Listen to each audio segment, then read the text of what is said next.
ಕನಸಿನೊಳಗಲಿ ನನಸಿನೊಳಗಲಿ ಮನಸ್ಸು ಕೆಟ್ಟಿರಲಿ ಮುನಿದಿರಲಿ, ಜನಕಜಾಪತಿ ನಿನ್ನ ಅಭೀಷ್ಟದ ಸ್ಮರಣೆಯ ಅಷ್ಟಾಕ್ಷರ ಮಂತ್ರ ಜಪಿಸುವ ಹಾಗೆ ಪಾರಂಗ.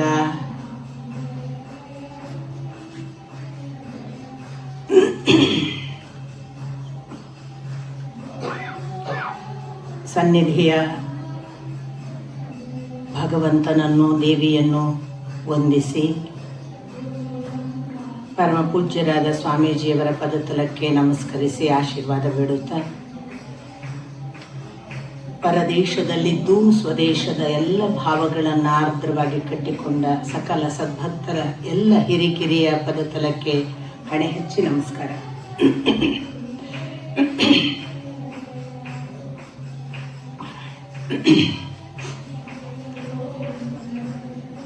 ಒಂದು ದೃಷ್ಟಿಯಿಂದ ನಾನು ನಿಮಗೆ ಬಹಳ ದೂರದವಳು, ಆದರೆ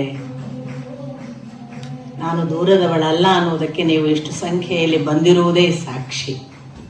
ಆದ್ದರಿಂದಲೇ ಈ ಸನಾತನ ಧರ್ಮ ಅನ್ನೋದೇ ನಮ್ಮಿಬ್ಬರ ಮಧ್ಯೆ ಇರುವ ಕೊಂಡಿ ಅನ್ನೋದಕ್ಕೆ ಇವತ್ತಿದೊಂದು ಜ್ವಲಂತ ನಿದರ್ಶನ. ಯಾರು ಯಾರೋ ಎಲ್ಲೆಲ್ಲೋ ಹರಡಿ ಯಾವ್ಯಾವುದೋ ದೇಶಗಳಲ್ಲಿ ಏನೇನೋ ಆಗಿದ್ರೂ ಕೂಡ ನಾವು ಪರಸ್ಪರ ಬಂಧ ಸಂಬಂಧ ಬೆಸೆದುಕೊಂಡೇ ಕರೆದುಕೊಂಡು ಹೋಗುವ ಒಂದು ಸೌಭಾಗ್ಯ ಇರುವುದು ನಾವು ನಂಬಿದ ದೇವತತ್ವ ಮತ್ತು ಧರ್ಮಕ್ಕೆ ಸಂಬಂಧಪಟ್ಟದ್ದು. ನಾನು ವಾಸ್ತವಿಕ ಬಂದದ್ದು ನಮ್ಮ ತಂದೆಯ ಬನ್ನಂಜೆ 90ರ ನಮನ ಅನ್ನುವ ವಿಶ್ವದಾದ್ಯಂತ ಕಾರ್ಯಕ್ರಮ ಮಾಡುವಂತಹ ಒಂದು ವಿಶೇಷವಾದ ಸೌಭಾಗ್ಯ ನಮಗೆ ಬನ್ನಂಜೆ ಪ್ರತಿಷ್ಠಾನಕ್ಕೆ ಒದಗಿ ಬಂದದ್ದರ ಫಲ. ಹಾಗೆ ಬಂದಾಗ ನಾನು ಇಂಥದ್ದೊಂದು ಲಾಸ್ ಏಂಜಲೀಸ್ ಅನ್ನ ಕೂಡ ದಾಟಿ ಹೋಗ್ತೇವೆ ಅನ್ನೋದು ನಮ್ಮ ಕಾರ್ಯಕ್ರಮವನ್ನ ರೂಪುರೇಷೆಗಳನ್ನು ಹಾಕಿದ ಶ್ರೀವತ್ಸ ಬಲ್ಲಾಳ ಹೇಳಿದ ಮಾತು. ಮತ್ತು ಲಾಸ್ ಏಂಜಲೀಸ್ಗೆ ಹೋಗ್ತಿದ್ರೆ ಅಲ್ಲಿಯ ಕೆಲವು ಕೆಲಸ ಅಥವಾ ಸ್ಥಳಗಳನ್ನು ನೋಡಿಕೊಂಡು ಹೋಗುವುದು ಒಳ್ಳೆಯದಲ್ವಾ ಅನ್ನುವ ಅವರು ಮಾಡಿದ ಒಂದು ಕೆಲಸದ ಪರಿಣಾಮವಾಗಿ ಅಥವಾ ಯೋಜನೆಯ ಪರಿಣಾಮವಾಗಿ ನಮಗೆ ವಿದ್ಯಾಧರ್ ಅಂತವರು, ಸುಭಾಷ್ ಅಂತವರು, ನಮ್ಮನ್ನು ಮನೆಯಲ್ಲಿ ನೋಡಿಕೊಳ್ಳುವ ಒಂದು ಪ್ರೀತಿಯನ್ನು ವ್ಯಕ್ತಪಡಿಸಿದಂತಹ ದಿನೇಶ್ ಪ್ರಿಯಾ ಇರಬಹುದು, ಅನುರಾಧ ದಂಪತಿಗಳಿರಬಹುದು, ಹಾಗೇನೆ ಸುಭಾಷ್ ದಂಪತಿಗಳಿರ್ಬೋದು. ಇವರೆಲ್ಲ ತಮ್ಮ ಮನೆಗಳಲ್ಲಿ ತಾವು ಉಳಿಸ್ಕೊಂಡು 2 ದಿನಗಳ ಕಾಲ ನಮ್ಮ ಜೊತೆಗೆ ನಮ್ಮನ್ನ ಈ ಊರಿನ ಒಳ್ಳೆಯ ಪ್ರೇಕ್ಷಣೀಯ ಸ್ಥಳಗಳಿಗೆ ಕರ್ಕೊಂಡು ಹೋಗ್ತಾರೆ ಅನ್ನೋದಷ್ಟೇ ನಮಗೆ ಗೊತ್ತಿದ್ದ ವಿಷಯ ಆರಂಭದಲ್ಲಿ. ಆದರೆ ಆ ತಿರುಗಾಟ ನೀವು ಮಾಡಿ ಹೇಗಿದೆ ಅಂದರೆ, ಇಲ್ಲಿರೋದನ್ನು ನೀವು ನೋಡಿ ನಿಮ್ಮ ಒಳಗಿರೋದನ್ನು ಒಂದಿಷ್ಟು ತೋರಿಸಿ ಅನ್ನುವ ಒಂದು ಮ್ಯೂಚುವಲ್ ಕಾಂಟ್ರಾಕ್ಟ್ ಥರ ತುಂಬ ಅದ್ಭುತವಾದದ್ದು. ನನಗೆ ಇಲ್ಲಿರುವ ಒಂದು ಸಂಗತಿಗಳನ್ನು ನೋಡುವಾಗ ಒಂದು ಭಾವ ಅಥವಾ ಒಂದು ವಿಶೇಷ ಪ್ರೇಕ್ಷಣೀಯ ಸ್ಥಳಗಳ ಜೊತೆಗೆ ನಮಗೆ ಆಗುವಂತಹ ಸಂತೋಷ ಆನಂದ ಹೇಗೋ ಅದರ 100 ಮಡಿ ಆನಂದ ನಿಮ್ಮನ್ನು ನಿಮ್ಮ ಜೊತೆಗೆ ನಿಂತದ್ರ ಅನುಭವದಿಂದ ಆಗಿದೆ ಅನ್ನೋದನ್ನು ನಾನು ಮೊದಲಿಗೆ ತುಂಬ ಮುಕ್ತವಾಗಿ ನಿಮ್ಮ ಜೊತೆಗೆ ಹಂಚಿಕೊಳ್ತೀನಿ. ವಿಷಯ ಏನು ಮಾತಾಡಬೇಕು ಅಂತ ನಾವು ವಿದ್ಯಾಧರ್ ಅವರ ಜೊತೆಗೆ ಮಾತನಾಡಿಕೊಂಡಾಗ ಅನೇಕ ವಿಷಯಗಳ ಆಯ್ಕೆಗಳನ್ನು ಬೇರೆ ಬೇರೆಯವರ ಮುಖಾಂತರ ಕಳಿಸಿದ್ರು. ಅದರಲ್ಲಿ ನಾನು ಇವತ್ತು ಮಾತಾಡಬೇಕು ಅಂತ ಕಟ್ಟಕಡೆಗೆ ಅವರು ತೀರ್ಮಾನ ಮಾಡಿದ್ದು ಸನಾತನ ಧರ್ಮ ಮತ್ತು ಅಧ್ಯಾತ್ಮ ಏಕಕಾಲಕ್ಕೆ ಅದರ ಅನೇಕ ಈಗಿರುವ ಆತಂಕಗಳು. ಸೊ ನಾನು ಆ ದಿಶೆಯಲ್ಲಿ ಒಂದಿಷ್ಟು ನಾನು ಬಹಳ ನಮ್ಮ ಅಪ್ಪನ ಮುಂದೆ ನಿಂತಾಗ ಒಂದು ಧೂಳ ಕಣ ಕೂಡ ಅಲ್ಲ, ನಾನು ಅವರ ಪರಂಪರೆಯನ್ನು ಮುಂದುವರಿಸ್ತೀನಿ ಅನ್ನೋದು ಕೂಡ ನನಗೇನು ಗೊತ್ತಿಲ್ಲ. ಆದರೆ ಯಾವುದನ್ನು ಕೂಡ ನಾನು ಹೀಗೆ ಆಗಬೇಕು ಅಂತ ಯೋಚಿಸದೆ ನನ್ನ ಪಾಡಿಗೆ ನಡೆದಾಗ ಅದು ಈ ದಾರಿಗೆ ನನ್ನನ್ನು ಕರೆದುಕೊಂಡು ಬಂದಿರುವುದಂತೂ ಸತ್ಯ. 21ನೇ ಇಸ್ವಿಯ ನಂತರ ನಾನು ಅಲ್ಲಿಯವರೆಗೆ ರಾಮಾಯಣ, ಮಹಾಭಾರತ, ಭಗವದ್ಗೀತೆ, ಉಪನಿಷತ್ತು ಅಥವಾ ಅಷ್ಟಾದಶ ಪುರಾಣಗಳು, ಭಾಗವತ ಯಾವುದನ್ನು ಕೂಡ ನಾನೇನು ಓದಿದವಳಲ್ಲ. 21ರ ನಂತರ ಓದಿದವಳಲ್ಲ ಅಂದಾಗ ಓದದೇ ಇದ್ದವಳು ಈಗ ಏಕಾಏಕಿ ಓದದೆ ಮಾತನಾಡ್ತೀನ ಅಂತ ಕೇಳಿದರೆ ಒಂದು ನಿಷ್ಠೆಯಿಂದ ಓದುವ ಪ್ರಯತ್ನವನ್ನು ಕಳೆದ 21ನೇ ಇಸ್ವಿಯಿಂದ ಮಾಡೋದಕ್ಕೆ ಪ್ರಾರಂಭ ಮಾಡಿರುವವಳು. ನಮ್ಮಲ್ಲಿ ಅನೇಕ ಜನರಿಗೆ ಓದದೇ ಇರುವುದು ಮತ್ತು ಓದುವುದು ಈ ಎರಡರ ವ್ಯತ್ಯಾಸಗಳು ಗೊತ್ತಾಗಬೇಕು ಅಂತಾದರೆ ನನ್ನನ್ನು ನೋಡಬೇಕು ಅಂತ ನಾನು ನಿಮ್ಮ ಜೊತೆಗೆ ಪ್ರಾಮಾಣಿಕವಾಗಿ ನಿವೇದಿಸಿಕೊಳ್ತೇನೆ. 2020ರವರೆಗೆ ಯಾವ ಮಹಾಭಾರತದ ಒಂದೇ ಒಂದು ಟೆಕ್ಸ್ಟಿನ ಯಾವ ಅಕ್ಷರಗಳನ್ನು ನಾನು ಕಂಡವಳಲ್ಲ, ಓದಿದವಳಲ್ಲ. ಏಕಕಾಲಕ್ಕೆ ಭಗವದ್ಗೀತೆಯನ್ನಾಗಲಿ ಭಗವದ್ಗೀತೆಯ ಅರ್ಥ ವ್ಯತ್ಯಾಸಗಳನ್ನು ಕೂತು ಸೂಕ್ಷ್ಮವಾಗಿ ಸ್ಥೂಲವಾಗಿ ನನಗೆ ಮನನ ಮಾಡಿಕೊಂಡ ಕೆಲಸವನ್ನು ನಾನೇನು ಮಾಡಿದವಳಲ್ಲ. ಅಥವಾ ನಾವು ನೀವು ಭಾವಿಸುವಂತಹ ಶ್ರೀಮದ್ ಭಾಗವತವನ್ನ ಕೇಳಿದವಳಲ್ಲ, ಓದಿದವಳಲ್ಲ. ಮಹಾಭಾರತ, ರಾಮಾಯಣ ಮತ್ತು ಈ ಥರದ ಅಷ್ಟಾದಶ ಪುರಾಣಗಳ ಜೊತೆಗಿನ ಭಗವದ್ಗೀತೆ ಉಪನಿಷತ್ತುಗಳನ್ನ ನಾವು ಸರ್ವೇ ಸಾಮಾನ್ಯವಾಗಿ ನಮ್ಮ ಭಾರತೀಯ ಪರಂಪರೆಯ ಒಂದು ಅಡಿಪಾಯ, ನಮಗೆಲ್ಲರಿಗೂ ಗೊತ್ತಿದೆ, ನಮ್ಮ ಧರ್ಮದ ಒಂದು ವಿಷಯ ಗ್ರಂಥ ಅದು ಅಂತ ಹೇಳಿಬಿಟ್ಟು ಯಾವುದೋ ಯಕ್ಷಗಾನದ ಕಥೆಗಳನ್ನು ಕೇಳಿ ಅಥವಾ ಯಾರೋ ಹೇಳುವ ಸಣ್ಣ ಪುಟ್ಟ ಪುರಾಣ ಪ್ರವಚನಗಳನ್ನು, ಈಗ ಒಂದು 7 ದಿನದ ಪುರಾಣ ಪ್ರವಚನವನ್ನು ರಾಮಾಯಣವನ್ನು ನಾನೇ ಮಾಡಿದರೆ ನನಗೆ ಚೆನ್ನಾಗಿ ಗೊತ್ತು. 7 ದಿನ ಅಖಂಡವಾಗಿ ನಾನೇನು ಮಾತನಾಡೋದಿಲ್ಲ, 1-1.5 ಗಂಟೆ ದಿನಕ್ಕೆ ಮಾತಾಡ್ತೀವಿ. ನಾವು ಸಮಗ್ರವಾಗಿ ಒಂದು ಕಾಂಡವನ್ನು 1.5 ಗಂಟೆಯಲ್ಲಿ ಹೇಳ್ತೀವಿ, ಅದರ ಎಷ್ಟು ಭಾಗವನ್ನು ಹೇಳಿರಕ್ಕೆ ಸಾಧ್ಯ? ಹಾಗಾಗಿ ಯಾವುದನ್ನು ಕೂಡ ಓದದೆ ಪೂರ್ತಿ ತಿಳ್ಕೊಳ್ಳೋಕ್ಕಾಗಲ್ಲ ಅಂತ ಗೊತ್ತಾಗಿದ್ದು ನಾನು ಓದೋದಕ್ಕೆ ಶುರು ಮಾಡಿದ ಮೇಲೆ. ಇಷ್ಟು ಓದಿದ ಮೇಲೆ ಏನು ಗೊತ್ತಾಯಿತು ಅಂತಂದ್ರೆ, ಓದೋದು ಪೂರ್ತಿ ಮಾಡಕ್ಕೆ ಈ ಜನ್ಮದಲ್ಲಿ ಸಾಧ್ಯ ಆಗೋದಿಲ್ಲ ಅಂತ. ಹಾಗೇನೆ ಓದೋದು ಪೂರ್ತಿ ಮಾಡೋದಕ್ಕೆ ಸಾಧ್ಯ ಆಗೋದಿಲ್ಲ ಅನ್ನೋ ಏಕ ಕಾರಣಕ್ಕೇನೆ ವಯಸ್ಸಾಯ್ತು, ಇನ್ನು ಓದೋದು ಬಿಟ್ಬಿಡೋಣ, ನಮ್ಗೆ ಎಲ್ಲಿ ಆಗುತ್ತೆ, ನಮ್ಮ ಪೂರ್ವಜರು ಏನೋ ಮಾಡಿದ್ದಾರೆ, ಮುಂದಿನ ಜನಾಂಗದವ್ರು ನಮ್ಮ ಮಕ್ಕಳು ಚೆನ್ನಾಗಾದ್ರೆ ಸಾಕು ಅನ್ನುವಂತಹ ಯಾವುದಾದ್ರೂ ಮನೋಧರ್ಮ ಇದ್ರೆ ಇವತ್ತೇ ಚಾಲೆಂಜ್ ಆಗಿ ತಗೋಬಹುದು. ನಥಿಂಗ್ ಈಸ್ ಲೇಟ್, ಯಾವುದು ತಡವಲ್ಲ. ಯಾಕೆಂದ್ರೆ ನಾನೇ 50ರ ಮೇಲೆ ಓದಿದ್ದೇನೆ ಅಂದ್ರೆ ನಿಮ್ಮಗಳಿಗೆಲ್ಲ ಅವಕಾಶ ಓಪನ್ ಇದೆ ಅನ್ನುವ ಕಾರಣಕ್ಕಾಗಿ ನಾನು ಈ ಮಾತನ್ನು ಅರಿಕೆ ಮಾಡ್ಕೊತೇನೆ. ಮತ್ತು ನಮ್ಮ ಇಡೀ ಸನಾತನ ಧರ್ಮದ ಬಹಳ ದೊಡ್ಡ ದೋಷ ಅಥವಾ ಒಂದು ಆತಂಕ ಇವತ್ತು ನಮಗೆ ಇದ್ರೆ ಅದು ಮುಖ್ಯವಾದದ್ದು, ಅದನ್ನ ದಾಟಿಸುವವರಿಲ್ಲ, ಜನಾಂಗದಿಂದ ಜನಾಂಗಕ್ಕೆ ಕೊಡುವವರಿಲ್ಲ. ಈಗಾಗಲೇ ವಿದ್ಯಾಸಾಗರ ಅಣ್ಣ ಅವರು ಇದನ್ನೆಲ್ಲವನ್ನು ಯೋಜಿಸುವ ಹಿಂದೆ ಈ ಭಾಷಣ ಅನ್ನೋದು ಪರಮ ಸ್ವಾರ್ಥವಾಗಿ ಅವರ ಒಳಗಿತ್ತು. ಯಾಕಂದ್ರೆ ಅವರಿಗೆ ನಮ್ಮ ಅಪ್ಪನನ್ನ ಸಮಗ್ರವಾಗಿ ತನ್ನ 20ನೇ ವಯಸ್ಸಿನಿಂದ ಕೇಳಿದವರು, ಅವರನ್ನ ಕೇಳಿದ್ದನ್ನು ಅರಗಿಸಿಕೊಂಡು ತನ್ನ ಜೀವನದಲ್ಲಿ ಅಳವಡಿಸಿಕೊಂಡಿರುವವರು. ಅವರಿಗಿತ್ತು ಈ ಭಾರತೀಯ ಪರಂಪರೆಯ ಮಾತುಗಳನ್ನು ಕೂಡ ನಾವು ದಾಟಿಸುವ ಕೆಲಸ ಮಾಡಬೇಕು ಅಂತ. ಈ ಮಾತುಗಳನ್ನು ನಾವು ಎಲ್ಲರಿಗೂ ಹೇಳುವಾಗ ನಮಗೆ ಒಂದು ಗೊತ್ತಿರಬೇಕು, ನಮ್ಮ ಸನಾತನ ಧರ್ಮ ಇವತ್ತು ಕೇವಲ ಭಾಷೆಯ ಒಂದು ಪ್ರಯೋಗ ಮಾತ್ರವಾಗಿ ಉಳಿದಿದೆ. ನಮ್ಮಲ್ಲಿ ಯಾರಿಗೂ ಕೂಡ 800 ವರ್ಷಗಳಿಂದ ಈಚೆಗೆ ನಮ್ಮ ಹಿರಿಯರು, ಹಿಂದೆ 800 ವರ್ಷಗಳ ಪೂರ್ವಕ್ಕೆ ನೀವು ಹೋದ್ರೆ ಅಜ್ಜಂದ್ರು ಕೂತು ಮೊಮ್ಮಕ್ಕಳಿಗೆ ಕಥೆ ಹೇಳ್ತಿದ್ರು. ಆ ಹೇಳುವ ಕಾರಣಕ್ಕಾಗಿ ಅವರು ಓದ್ತಿದ್ರು. ಅವರು ಪುಟಗಳನ್ನು ಓದಿ ಪ್ರತಿದಿನ 1 ಗಂಟೆ ಮಹಾಭಾರತ ಪಾಠ ಮಾಡಿದ ಹಾಗೆ ಕತೆ ಹೇಳೋದು, ರಾಮಾಯಣದ ಕಥೆಗಳನ್ನು ಮಕ್ಕಳಿಗೆ ಓದಿ ಹೇಳೋದು ಮಾಡೋದ್ರಿಂದ ಅವರು ಮಹಾಭಾರತ ರಾಮಾಯಣವನ್ನು ಮಕ್ಕಳಿಗೆ ಹೇಳುವುದಕ್ಕೋಸ್ಕರ ಓದ್ತಿದ್ರು. ಹೀಗಾಗಿ ಸೆಕೆಂಡ್ ಜನರೇಷನ್ ಪುನಃ ತಮ್ಮ ಮಕ್ಕಳಿಗೆ ಹೇಳಕ್ಕೆ ಅವರು ಓದ್ತಿದ್ರು. ಇದು ಕಂಟಿನ್ಯೂಸ್ ಇತ್ತು. ಯಾವತ್ತು ನಮಗೆ ಭಾರತದಲ್ಲಿ ಬ್ರಿಟಿಷರ ಆಳ್ವಿಕೆ ಬಂತು, ಆಗ ಏನಾಯಿತು ಅಂತಂದ್ರೆ, ನಮ್ಮ ಭಾರತೀಯ ಪರಂಪರೆಯ ಯಾವ ಧರ್ಮಶಾಸ್ತ್ರಗಳಿವೆ ಅದಕ್ಕಿಂತ ವಿಶೇಷವಾದದ್ದು ಅದು ವಿದೇಶಿ ಸಂಗತಿಗಳು ಯಾವುದೆಲ್ಲ ನಮಗೆ ಎರವಲಾಗಿ ಬಂದಿದ್ದಾವೆ ಅದೇ ಹೆಚ್ಚು, ಇದಲ್ಲ ಅನ್ನುವ ಭಾವ ಬಂದಾಗ ನಾವು ಹೆಚ್ಚು ಆ ಕಡೆಯ ಓದಿಗೆ ಹೋದ್ವಿ. ಈ ಓದನ್ನ ನಿಧಾನಕ್ಕೆ ಮರೆ ಮಾಡಿದ್ವಿ. ಬಹುತೇಕ ನಾನು ಆರೋಪ ಅಲ್ಲ, ನನ್ನ ಅಜ್ಜನ ಪರಂಪರೆಯಲ್ಲಿಯೇ ಇರಲಿಲ್ಲ ಮನೆಯಲ್ಲಿ ಕೂತ್ ಮಹಾಭಾರತ ಹೇಳುವಂಥದ್ದು, ನಮ್ಮ ಮನೆಯಲ್ಲೇ ಇರಲಿಲ್ಲ, ಅದಕ್ಕೇನೆ ನಮಗೆ ಗೊತ್ತಿರಲಿಲ್ಲ. ಹಾಗಾಗಿ ನಮ್ಮ ಅಪ್ಪ ತಾನು ಸ್ವಾಧ್ಯಾಯ ಮಾಡಿದ್ರು. ಆ ಸ್ವಾಧ್ಯಾಯ ಮಾಡುವ ಎಷ್ಟೋ ದಿನಗಳಲ್ಲಿ ನಾನು ನನ್ನ 8ನೇ ತರಗತಿಯಲ್ಲಿ ನನ್ನ ಅಪ್ಪನ ಮುಂದೆ ಹೋಗಿ ಕೂತ್ಕೊಳ್ತಿದ್ದೆ, ನನಗೆ ರಾಮಾಯಣ ಹೇಳಿ ಅಂತ. ನಮ್ಮಪ್ಪ ಹೇಳಿದ ಹಂಗೆ ಮಾಡ್ತಿದ್ರು. ಒಂದು 8 ದಿನ ಹೇಳಿದ ಹಂಗೆ ಮಾಡಿ, ಇನ್ನೊಂದು 8 ದಿನ ನನ್ಗಾಗೋದಿಲ್ಲ ಮಗಳೇ, ನನಗೆಲ್ಲೋ ಇನ್ನೊಂದು ಕೆಲಸಗಳಿವೆ, ಅದು ಬರೆದು ಮುಗಿಸ್ಬೇಕು ಅಂತ ನನ್ನನ್ನು ನಿವಾರಿಸ್ಕೊಳ್ತಿದ್ರು. ಮತ್ತೊಮ್ಮೆ ಹೋದಾಗ ಇಲ್ಲ ಮಗು, ನನಗೆ ಅದು ಅಲ್ಲಿ ಯಾವುದು ಉಪನ್ಯಾಸ ಕರೆದಿದ್ದಾರೆ, ಮತ್ತೆ ನೋಡೋಣ. ಹಿ ಕೆಪ್ಟ್ ಆನ್ ಪೋಸ್ಟ್ಪೋನಿಂಗ್. ನನಗೆ ಹೇಳಲಿಲ್ಲ. ಎಲ್ಲಿವರೆಗೆ ಹೇಳಲಿಲ್ಲ ಅಂದ್ರೆ, ನಾನು ಅವ್ರ ಭಾಷಣಕ್ಕೆ ಹೋಗಿ ಕೂತ್ರೆ ನಿನಗೇನು ಇಲ್ಲಿ ಕೆಲಸ, ನೀನು ಬರಬೇಡ ಅಂದ್ರು. ನನಗೆ ಉಪನ್ಯಾಸಕ್ಕೂ ಕರ್ಕೊಂಡು ಹೋಗ್ಲಿಲ್ಲ ನಮ್ಮಪ್ಪ. ಆಗ ಹೊಡೆಸಿಕೊಂಡ ಮಗುವಿನ ಹಾಗೆ ನಾನು ಅತ್ತಿದ್ದೇನೆ. ನಿತ್ಯ ಸಂಜೆ 4 ಗಂಟೆಗೆ ಫ್ರಾಕ್ ಹಾಕಿ ರೆಡಿ ಆಗ್ತಿದ್ದವಳು ನಾನು ಉಪನ್ಯಾಸಕ್ಕೆ.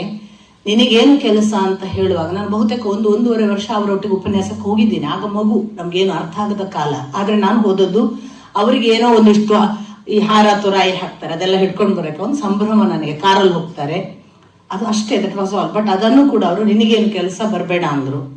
ಆಗ ಹೊಡೆಸಿಕೊಂಡ ಮಗುವಿನ ಹಾಗೆ ಅತ್ತವಳು ನಾನು ಒಂದು ದಿನ ತೀರ್ಮಾನ ಮಾಡಿದೆ, ನಾನು ಇನ್ಯಾವತ್ತೂ ನಮ್ಮ ಅಪ್ಪನ ಭಾಷಣಕ್ಕೆ ಹೋಗಲ್ಲ ಅಂತ. ಇದೆಲ್ಲ ಯಾಕೆ ಹೇಳ್ತೇನೆ ಅಂತಂದ್ರೆ, ಈ ಭಾಷಣಕ್ಕೆ ಹೋಗಲ್ಲ ಅಂತ ಹೇಳುವಾಗ ನನ್ನ ಅಪ್ಪ ನನ್ನ ಭಾಷಣ ಕೇಳಬೇಡ ಅನ್ನೋದನ್ನ ಬಹುಶಃ ನನಗೆ ಇಂಡೈರೆಕ್ಟ್ಲಿ ನನ್ನೊಳಗೆ ಬೀಜ ಬಿತ್ತಿದ್ರು ಅಂತ ಕಾಣಿಸುತ್ತೆ. ಮತ್ತು ಈಗ ನನ್ಗೆ ಅರ್ಥ ಆಗ್ತಿರೋದು, ಆಫ್ಟರ್ ಕೊರೋನಾ ನಾನು ಕೊರೋನಾ ಕಾಲದಲ್ಲಿ ನನ್ನ ಓದು ಆರಂಭ ಆದದ್ದು. 19ರ ಕೊನೆಯ ಹೊತ್ತಿಗೆ ನನಗೆ ಇದಕ್ಕಿದ್ದ ಹಾಗೆ ನನಗೆ ಓದಬೇಕು ಅನಿಸಿದ್ದು. ನಾನು KS ನಾರಾಯಣಾಚಾರ್ಯರ ಭಾಗವತವನ್ನು ಕೇಳ್ತಾ ಉಪನ್ಯಾಸ, ಯಾವತ್ತಾದ್ರೂ ಶ್ರೀಮದ್ ಭಾಗವತವನ್ನ KS ನಾರಾಯಣಾಚಾರ್ಯರ ಲಿಂಕ್ ಅನ್ನ ದಯವಿಟ್ಟು ಕೇಳುವುದೇ ಒಂದು ಬಹಳ ದೊಡ್ಡ ಲಿಸನಿಂಗ್ ಅಂತ ಒಂದು ಬಹಳ ದೊಡ್ಡ ಪರಂಪರೆ ನಮ್ಮಲ್ಲಿದೆ. ಶ್ರುತ ಪರಂಪರೆ ಅಂತ ಅದಕ್ಕೆ ಹೇಳೋದು. ಅದಕ್ಕೆ ಶ್ರುತಿಗಳು ಅಂತ ಬಂತು.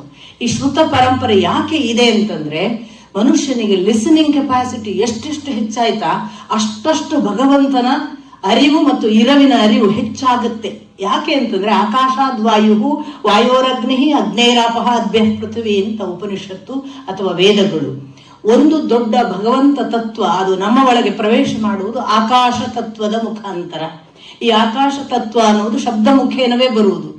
ಯಾರಿಗೆ ಕೇಳುವುದಕ್ಕೆ ಸಾಧ್ಯ ಆಗುತ್ತೆ, ಅದಕ್ಕೇನೆ ಭಗವಂತ ಶ್ರೀಕೃಷ್ಣ ಭಗವದ್ಗೀತೆಯ ಕೊನೆಯ ಭಾಗದಲ್ಲಿ ಹೇಳ್ತಾನೆ, ನಿಮಗೆ ನನ್ನನ್ನು ವೇದಗಳ ಮುಖಾಂತರ ಜ್ಞಾನ ಮಾರ್ಗದಲ್ಲಿ ತಿಳಿಯುವುದು ಸಾಧ್ಯವಿಲ್ಲವೋ ಚಿಂತೆ ಇಲ್ಲ, ನೀವು ಕರ್ಮ ಮಾರ್ಗದ ಮೂಲಕ ನನ್ನನ್ನು ತಿಳಿಯಬಹುದು. ಕರ್ಮ ಮಾರ್ಗದ ಮೂಲಕ ಯಜ್ಞ ಮೊದಲಾದ ಆ ಕ್ರಿಯೆಗಳಲ್ಲಿ ನನ್ನನ್ನು ಪೂರ್ತಿ ಭಗವದ್ಭಕ್ತಿಯಿಂದ ಅರ್ಪಿಸಿಕೊಂಡು ಮಾಡುವ ಕೆಲಸ ಸಾಧ್ಯ ಆಗದಿಲ್ವೋ, ಅಲ್ಲೂ ಕೂಡ ನನ್ನನ್ನು ತಿಳಿಯಲಿಕ್ಕೆ ಸಾಧ್ಯ ಇಲ್ವೋ, ನೀವು ಭಕ್ತಿ ಮತ್ತು ಧ್ಯಾನ ಮಾರ್ಗದ ಮೂಲಕ ನನ್ನನ್ನು ತಿಳಿಯಬಹುದು. ಮೂರನೇದು, ಯಾರು ಗಂಟೆಗಟ್ಟಲೆ ಕೂತು ಭಕ್ತಿ ಧ್ಯಾನ ಮಾಡುವುದಪ್ಪ ಅಂತ ಮೂರನೇ ದಾರಿಯೂ ನಿಮಗೆ ಸಾಧ್ಯ ಇಲ್ವೋ, ನಾಲ್ಕನೆಯ ದಾರಿ ಕೃಷ್ಣ ಹೇಳ್ತಾನೆ, ಬಲ್ಲವರು ಹೇಳಿದಾಗ ನನ್ನನ್ನು ಕೇಳಿ. ನನ್ನ ಕುರಿತು ಯಾವುದೋ ಸ್ತೋತ್ರ ಪಠನಗಳನ್ನು ಕೇಳುವುದನ್ನು ಬೆಳೆಸಿಕೊಳ್ಳಿ. ನಾನು ನಿಮ್ಮ ಶ್ರೋತ್ರ ಮಾರ್ಗ ಯಾವುದಿದೆ ಅಲ್ಲ ಅದರ ಮೂಲಕ ಬಂದು ನಿಮ್ಮ ಎದೆಯ ಒಳಗೆ ಕೂತ್ಕೊಳ್ತೇನೆ ಅಂತ. ಅದು ಲಾಸ್ಟ್ ಚಾನ್ಸ್ ಭಗವಂತ ಕೊಡೋದು, ಕೇಳುವುದನ್ನು ಮಾಡಿ ಅಂತ. ಇವತ್ತು ದುರದೃಷ್ಟವಶಾತ್ ನಮ್ಮ ಮಕ್ಕಳಿಗೆ ನಾವು ಕೇಳುವ ಹ್ಯಾಬಿಟ್ ಬೆಳೆಸಿಲ್ಲ. ಮಕ್ಕಳು ಟಾಕೆಟಿವ್, ಈಗ ಸಿಕ್ಕಾಪಟ್ಟೆ ನಾನ್ ಸ್ಟಾಪ್ ಮಾತಾಡ್ತಾರೆ. ನಮ್ಮ ತಂದೆ ತಾಯಿದ್ರೆ ಅವ್ಗಳು ಮಾತು ನಿಲ್ಲಿಸೋದಲ್ಲಿ ಬೇಡ ಅಂತ ಹೇಳಿ ಅವರಿಗೆ ಎಲ್ಲದಕ್ಕೂ ಉತ್ತರ ಕೊಡ್ತಾರೆ. ನಾನು ಅದರ ಎಗೇನ್ಸ್ಟ್ ಮಾತಾಡ್ತಿದ್ದೇನೆ ಅಂತ ಭಾವಿಸಬೇಡಿ. ಪ್ರಶ್ನೆ ನಾವು ಕೂಡ ಕೇಳ್ತಿತ್ತು. ನನ್ನ ಅಜ್ಜನಿಗೆ ನಮ್ಮ ಅಪ್ಪ ಪ್ರಶ್ನೆ ಕೇಳಿದ್ದನ್ನ ಉದಾಹರಣೆಯಾಗಿ ಅಪ್ಪ ಎಷ್ಟೋ ಬಾರಿ ಹೇಳಿದ್ದಾರೆ. ಒಂದು ಪ್ರಶ್ನೆ ಕೇಳಿದಾಗ ನಮ್ಮ ಅಜ್ಜ ಹೇಳಿದ್ರು, ಪ್ರಶ್ನೆ ನಿನ್ನ ಒಳಗೆ ಹುಟ್ಟಿದೆ, ಆದ್ದರಿಂದ ಉತ್ತರ ನಿನ್ನೊಳಗೆ ಹುಟ್ಟುತ್ತೆ, ಹುಡುಕು. ಇದೇ ಆಕಾಶ ತತ್ವವನ್ನ ಎಂಟರ್ ಮಾಡೋದಕ್ಕೆ ಇರುವ ಬಹಳ ದೊಡ್ಡ ಮಾರ್ಗ. ಪ್ರಶ್ನೆ ಹುಟ್ಟಿದ್ದನ್ನ ನಿನ್ನೊಳಗೆ ಹುಡುಕು ಅಂದಾಗ ಏನು ಅಂದ್ರೆ, ಸೈಲೆಂಟ್ ಆಗಿ ಒಳಗೆ ಕೇಳಬೇಕು. ಕೇಳುವುದರಿಂದ ನಮಗೆ ನಮ್ಮ ಒಳಗೆ ಪ್ರಶ್ನೆಗೆ ಉತ್ತರ ಸಿಗ್ತದೆ ಅನ್ನೋದೇ ಆಕಾಶ ತತ್ವ ನಿಧಾನಕ್ಕೆ ಜಾಗೃತವಾಗಿ ಭಗವತ್ ತತ್ವ ನಮ್ಮಲ್ಲಿ ಅರಿವಿನ ಭಾಗವಾಗಿ ಎಂಟರ್ ಆಗ್ತಿದೆ ಅನ್ನುವ ಸೂಚನೆ. ನಮ್ಗೆ ಕೇಳುವ ಗುಣವೇ ಇಲ್ಲ, ಮಾತಾಡ್ತಾ ಇರೋದು, ನಾವೇ ಮಾತಾಡೋದು. ಒಂದು ವೇಳೆ ನಾವು ಮಾತಾಡಲಿಲ್ಲ ಅಂದ್ರೆ ಸೆಕೆಂಡ್ ಆಪ್ಷನ್ ನಮ್ಮದು ನಮ್ಗೆ ನಿದ್ರೆ ಮಾಡೋದು. ಎರಡೇ, ಲಿಸನಿಂಗ್ ಇಲ್ಲ.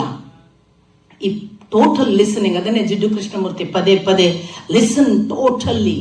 You are hearing the sound, hearing the noises. You become more than that. Listen to it. It is not the noise. You are hearing some meaning. That is listening anta. It should be meaningful anta ಅವರು ಪದೇ ಹೇಳ್ತಾರೆ. ಈ listening ಕೂಡ ಇವತ್ತು ಕಡಿಮೆ ಆಗ್ಲಿಕ್ಕೆ ಮತ್ತದೇ ಕಾರಣ. ನಮಗೆ ಚಿಕ್ಕ ಮಕ್ಕಳಿರುವಾಗ ಅಜ್ಜ ಕತೆ ಹೇಳುವುದರಿಂದ ಬರ್ತಿತ್ತು ನಮ್ಮ ಲಿಸನಿಂಗ್ ಒಂದು ಹ್ಯಾಬಿಟ್ ಆಗಿ. ಅದು ಅಲ್ಲಿಂದ ನಷ್ಟವಾದದ್ದು. ಇವತ್ತು ಮಕ್ಕಳೇ ಮಾತಾಡೋದು, ನಾವು ಉತ್ತರ ಕೊಡೋದು, ಮಕ್ಕಳೇ ಮಾತಾಡೋದು. ಹೀಗಾಗಿ ಒಂದು ದೃಷ್ಟಿಯಿಂದ ನಾವು ಬಹಳ, ಇದು ಸುಭಾಷ್ ಅವರು ಹೇಳುವ ಹಾಗೆ ಈ ಊರು ಏನದು ಸೋಲಿನ ದೇವತೆ ಅಂತ ಅವರು ಕನ್ನಡಕ್ಕೆ ಅನುವಾದ ಮಾಡ್ತೇನೆ ಅಂದ್ರು. ನಾನು ಹೇಳಿದೆ ನಷ್ಟ ದೇವತೆ ಅನ್ನೋದು ಹೆಚ್ಚು ಒಳ್ಳೆಯ ಶಬ್ದ ಅಂತ. ಲಾಸ್ ಅಂದಾಗ ನಾವು ನಷ್ಟ ಅನ್ನೋದು. ಸೊ ನಷ್ಟ ದೇವತೆ ಅಂತ ನಮ್ಮ ಭಾರತೀಯ ಪರಂಪರೆಯ ಸಂಗತಿಗಳನ್ನು ನಷ್ಟವಾದದ್ದನ್ನು ಹೇಳುವುದಕ್ಕೆ ಈ ನಷ್ಟ ದೇವತೆಯ ನೆಲವನ್ನ ನಾನು ಉಪಯೋಗ ಮಾಡ್ತಾ ಇದ್ದೇನೆ. ಆ ದೃಷ್ಟಿಯಲ್ಲಿ ನಮ್ಮ ಅನೇಕ ಸಂಗತಿಗಳು ನಷ್ಟವಾದದ್ರಲ್ಲಿ ಪ್ರಥಮವಾಗಿ ನಾವು ನಷ್ಟ ಮಾಡಿಕೊಳ್ಳೋದು ಶ್ರುತ ಪರಂಪರೆಯನ್ನು, ಕೇಳುವ ಗುಣವನ್ನ ಬೆಳೆಸಿಕೊಳ್ಳಬೇಕು ಅನ್ನೋದನ್ನೇ ಮರೆತದ್ದು. ಹಾಗಾಗಿಯೇ ವಿದ್ಯಾ ಸಾಗರ್ ಅವರಿಗೆ ಯಾಕೆ ಅನಿಸುತ್ತೆ ಅಂತಂದ್ರೆ, ಒಂದು ಕಾಲಕ್ಕೆ ಕನ್ನಡದಲ್ಲಿ ಪನ್ನಜ ಗೋವಿಂದಾಚಾರ್ಯರಿದ್ರು, KS ನಾರಾಯಣಾಚಾರ್ಯರಿದ್ರು. ನಿಮಗೆಲ್ಲರಿಗೂ ಗೊತ್ತಿದೆಯೋ ಇಲ್ಲವೋ ಗೊತ್ತಿಲ್ಲ, ಉತ್ತರ ಕರ್ನಾಟಕದಲ್ಲಿ ಬಹಳ ಪ್ರಭಾವಶಾಲಿಯಾಗಿ ಲಕ್ಷಗಟ್ಟಲೆ ಜನರು ಬೆಳಿಗ್ಗೆ 4 ಗಂಟೆಗೆ ಸೇರ್ತಿದ್ರು. ಒಂದೊಂದು ಜಾಗದಲ್ಲಿ 20,000 30,000 ಸಿದ್ದೇಶ್ವರ ಶ್ರೀಗಳು ಅಂತ. ಅವರು ಕೂಡ ಇಲ್ಲವಾದ್ರು. 19ನೇ ಇಸ್ವಿಗೆ ಪೇಜಾವರ ಶ್ರೀಗಳು, 20ಕ್ಕೆ ಬನ್ನಂಜೆಯವರು, 21ಕ್ಕೆ KS ನಾರಾಯಣಾಚಾರ್ಯರು, 22ಕ್ಕೆ ಸಿದ್ದೇಶ್ವರ ಶ್ರೀಗಳು. 4 ದೊಡ್ಡ ಮಹಾ ಪ್ರಚಂಡ ನೆರಳು ನೀಡ್ತಿದ್ದಂತಹ ಅರಳಿ ಮರ ಇಲ್ಲವಾಗಿದೆ. ಇದು ಒಂದು ಸನಾತನ ಧರ್ಮದ ದೃಷ್ಟಿಯಿಂದ ನಮಗೆ ಆಗಿರುವ ನಷ್ಟ. ಕೇಳುವ ಪರಂಪರೆಯನ್ನು ಅತ್ಯಂತ ಉತ್ಕೃಷ್ಟವಾಗಿ ಬೆಳೆಸಿದವರು ಇವರು ನಾಲ್ವರು ಕೂಡ ಕರ್ನಾಟಕದಲ್ಲಿ. ಇವತ್ತು ಅವರು ಇಲ್ಲವಾದಾಗ ಏನು ಅನ್ನೋ ಒಂದು ವ್ಯಾಕ್ಯೂಮ್, ಬಹುಶಃ ಅದಕ್ಕೆ ಯಾರೂ ಇಲ್ಲವಾದಾಗ ನಾನು ಸಿಕ್ಕಿದ್ದೀನೋ ಏನೋ, ನಾನು ಏನೂ ಅಲ್ಲ. ಬಟ್ ನಾನು ಒಂದು ದೃಷ್ಟಿಯಿಂದ ಅದು ನನಗೆ ಗೊತ್ತೇ ಇಲ್ಲದೆ ಬಂದ ಅಯಾಚಿತವಾದ ಮತ್ತು ನಾನು ಯಾವುದೇ ಯೋಚಿತವಾಗಿ ಹೀಗೆ ಆಗಬೇಕು ಅಂತ ಹೊರಡದೇ ಇದ್ದಾಗ ಇದು ಕೊಟ್ಟಿದೆ ಅಂದ್ರೆ ಇದು ಅದರ ಕರ್ತವ್ಯ, ಅದು ನನ್ನನ್ನು ನೇಮಿಸಿದೆ ಅನ್ನುವ ಒಂದು ಭಕ್ತಿಯಿಂದ ನನಗೆ ತಿಳಿದ ದಾರಿಯನ್ನ ಅದರ ಜೊತೆಗಿಟ್ಟು ನೋಡ್ತಾ ನೋಡ್ತಾ ಆ ಭಗವಂತ ನನಗೆ ಏನನ್ನಾದ್ರೂ ತೆರೆಸಿಯಾನ ಅನ್ನುವ ಹಂಬಲದ ಜೊತೆಗೆ ನಿಮ್ಮ ಜೊತೆಗೆ ನಡಿಬೇಕು ಅನ್ನೋ ಒಂದು ನಡಿಗೆ ಮಾತ್ರ ಇದು. ಹಾಗಾಗಿ ಸನಾತನ ಧರ್ಮ ಅಂತಂದಾಗ ಪ್ರಪ್ರಥಮವಾಗಿ ನಮಗೆ ಗೊತ್ತಿರಬೇಕಾದದ್ದು ಏನು ಅಂತಂದ್ರೆ, ನಾವು ಬಹಳ ಬಾರಿ ಈ ಶಬ್ದ ಬಳಸ್ತೀವಿ, ಸನಾತನ ಧರ್ಮ ಸನಾತನ ಧರ್ಮ. ಏನು ಸನಾತನ? ಯಾಕೆ ಹಿಂದೂ ಧರ್ಮ ಅಲ್ಲ? ಯಾಕೆ ಯಾವುದೋ ಒಂದು ಕ್ರೈಸ್ತ ಧರ್ಮವನ್ನ ಸನಾತನ ಯಾಕೆ ಅನ್ನಕ್ಕಾಗಲ್ಲ? ಅಥವಾ ಯಾವುದೋ ಇನ್ನೊಂದು ಮತವನ್ನ ನಾವು ಧರ್ಮದ ಆ ಅಡಿಪಾಯದಲ್ಲಿ ಅಡಿ ಚೌಕಟ್ಟಿನಲ್ಲಿ ಯಾಕೆ ಇಡಕ್ಕಾಗಲ್ಲ? ಯಾಕೆ ಸನಾತನ ಧರ್ಮ ಅನ್ನೋದೇ ಒಂದು ಪ್ರಮುಖ ಭಾಗವಾಗಿ ಹಿಂದೂ ಧರ್ಮಕ್ಕೂ ಪ್ರತ್ಯೇಕ ಅನ್ನುವ ಹೆಸರಿನಲ್ಲಿ ಯಾಕೆ ಅದನ್ನು ಬಳಕೆ ಮಾಡ್ತೀವಿ ಅಂತ ಸ್ವಲ್ಪ ನಾನು ನಿಮಗೆ ಅದರ ಬೇಸಿಕ್ ಡಿಫರೆನ್ಸ್ ಅನ್ನ ಹೇಳಿದ್ರೆ ನಿಮಗೆ ಗೊತ್ತಾಗಬಹುದು.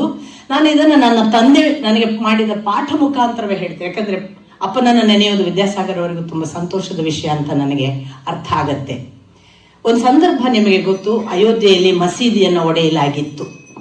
ಆ ಹೊತ್ತಿಗೆ ನಾನು ಬಹಳ ಭಾರತೀಯ ಪರಂಪರೆಗೆ ವಿರುದ್ಧವೇನು ಇಲ್ಲದಿದ್ರೂ ಕೂಡ ನನಗೆ ಎಡಪಂಥೀಯ ಒಲವುಗಳೆಲ್ಲ ಇತ್ತು ಅಂತ ಕಾಣಿಸುತ್ತೆ. ಅಥವಾ ತಪ್ಪು ಸರಿಗಳ ಜಿಜ್ಞಾಸೆಯಲ್ಲಿ ಬಹಳ ನಿಖರವಾಗಿ ಇದು ಸರಿ ಇದು ತಪ್ಪು ಗೊತ್ತಿಲ್ಲದ ಕಾಲವೋ ಏನೋ. ಸಾರ್ವಜನಿಕವಾಗಿ ಪತ್ರಿಕೆಗಳಲ್ಲಿ ಮತ್ತು ಇತರ ಬುದ್ಧಿಜೀವಿಗಳು ಮಾತಾಡುವ ವಿಷಯಗಳನ್ನೇ ನಾವು ಸತ್ಯ ಅಂತ ಭಾವಿಸ್ತಿದ್ದವು ಅಂತ ಕಾಣಿಸುತ್ತೆ. ನಾನು ಒಂದು ಉಪನ್ಯಾಸಕ್ಕೆ ಆಗುವ ಆ ಧಾಟಿಯಲ್ಲಿದ್ದಂಥವಳು MA ಮಾಡ್ತಿದ್ದ ಹೊತ್ತು ಅಲ್ಲಿ ಮಸೀದಿ ಧ್ವಂಸ ಆದ ಮರು ದಿವಸ ನನ್ನ ತಂದೆ ರಥಬೀದಿ ಉಡುಪಿಯಲ್ಲಿ ಒಂದು ವಿಜಯೋತ್ಸವವನ್ನ ಮಾತನಾಡ್ತಾರೆ. ಆ ವಿಜಯೋತ್ಸವದಲ್ಲಿ ಅವರು ಹೀಗಾಗ್ಬೇಕಿತ್ತು ಅಂತ ಘಂಟಾಘೋಷವಾಗಿ ತಾನು ಇದನ್ನು ಸಂಭ್ರಮಿಸಿದ್ದನ್ನು ಮತ್ತು ಇಂಥದೊಂದು ಮರಣ ಅನೇಕ ಜನ ಅಲ್ಲಿ ಸತ್ತದ್ದು, ಅದಕ್ಕೆ ಅವರು ಹುತಾತ್ಮರಾದದ್ದನ್ನು ಕೊಂಡಾಡಿ ಈ ಘಟನೆ ಬಹಳ ಅವಶ್ಯ ಇತ್ತು ಅನ್ನುವ ಮಾತುಗಳನ್ನೆಲ್ಲ ನಮ್ಮ ಅಪ್ಪ ಆಡ್ತಾರೆ. ನಾನು ಬಹಳ ಬೇಸರದಿಂದ, ನನ್ನ ತಂದೆ ನನಗೆ ಅತ್ಯಂತ ಅಂತರಂಗ ಧರ್ಮವನ್ನ ಹೇಳಿಕೊಟ್ಟವರು. ನಾನು ಪೂಜೆಗೆ ನಿಲ್ಲೋದಿಲ್ಲ, ಗಂಟೆ ಬಾರಿಸೋದಿಲ್ಲ. ಬೇರೆಯವರು ಪೂಜೆ ಮಾಡುವಾಗ ನಾನು ಯಾಕಪ್ಪ ಗಂಟೆ ಬಾರಿಸ್ಬೇಕು ಅಂದ್ರೆ, ಒಳ್ಳೇದು ಮಗಳೇ ನಿನ್ನ ಒಳಗೆ ನೀನು ಪೂಜೆ ಮಾಡು ಅಂದವರು ನನ್ನ ಅಪ್ಪ.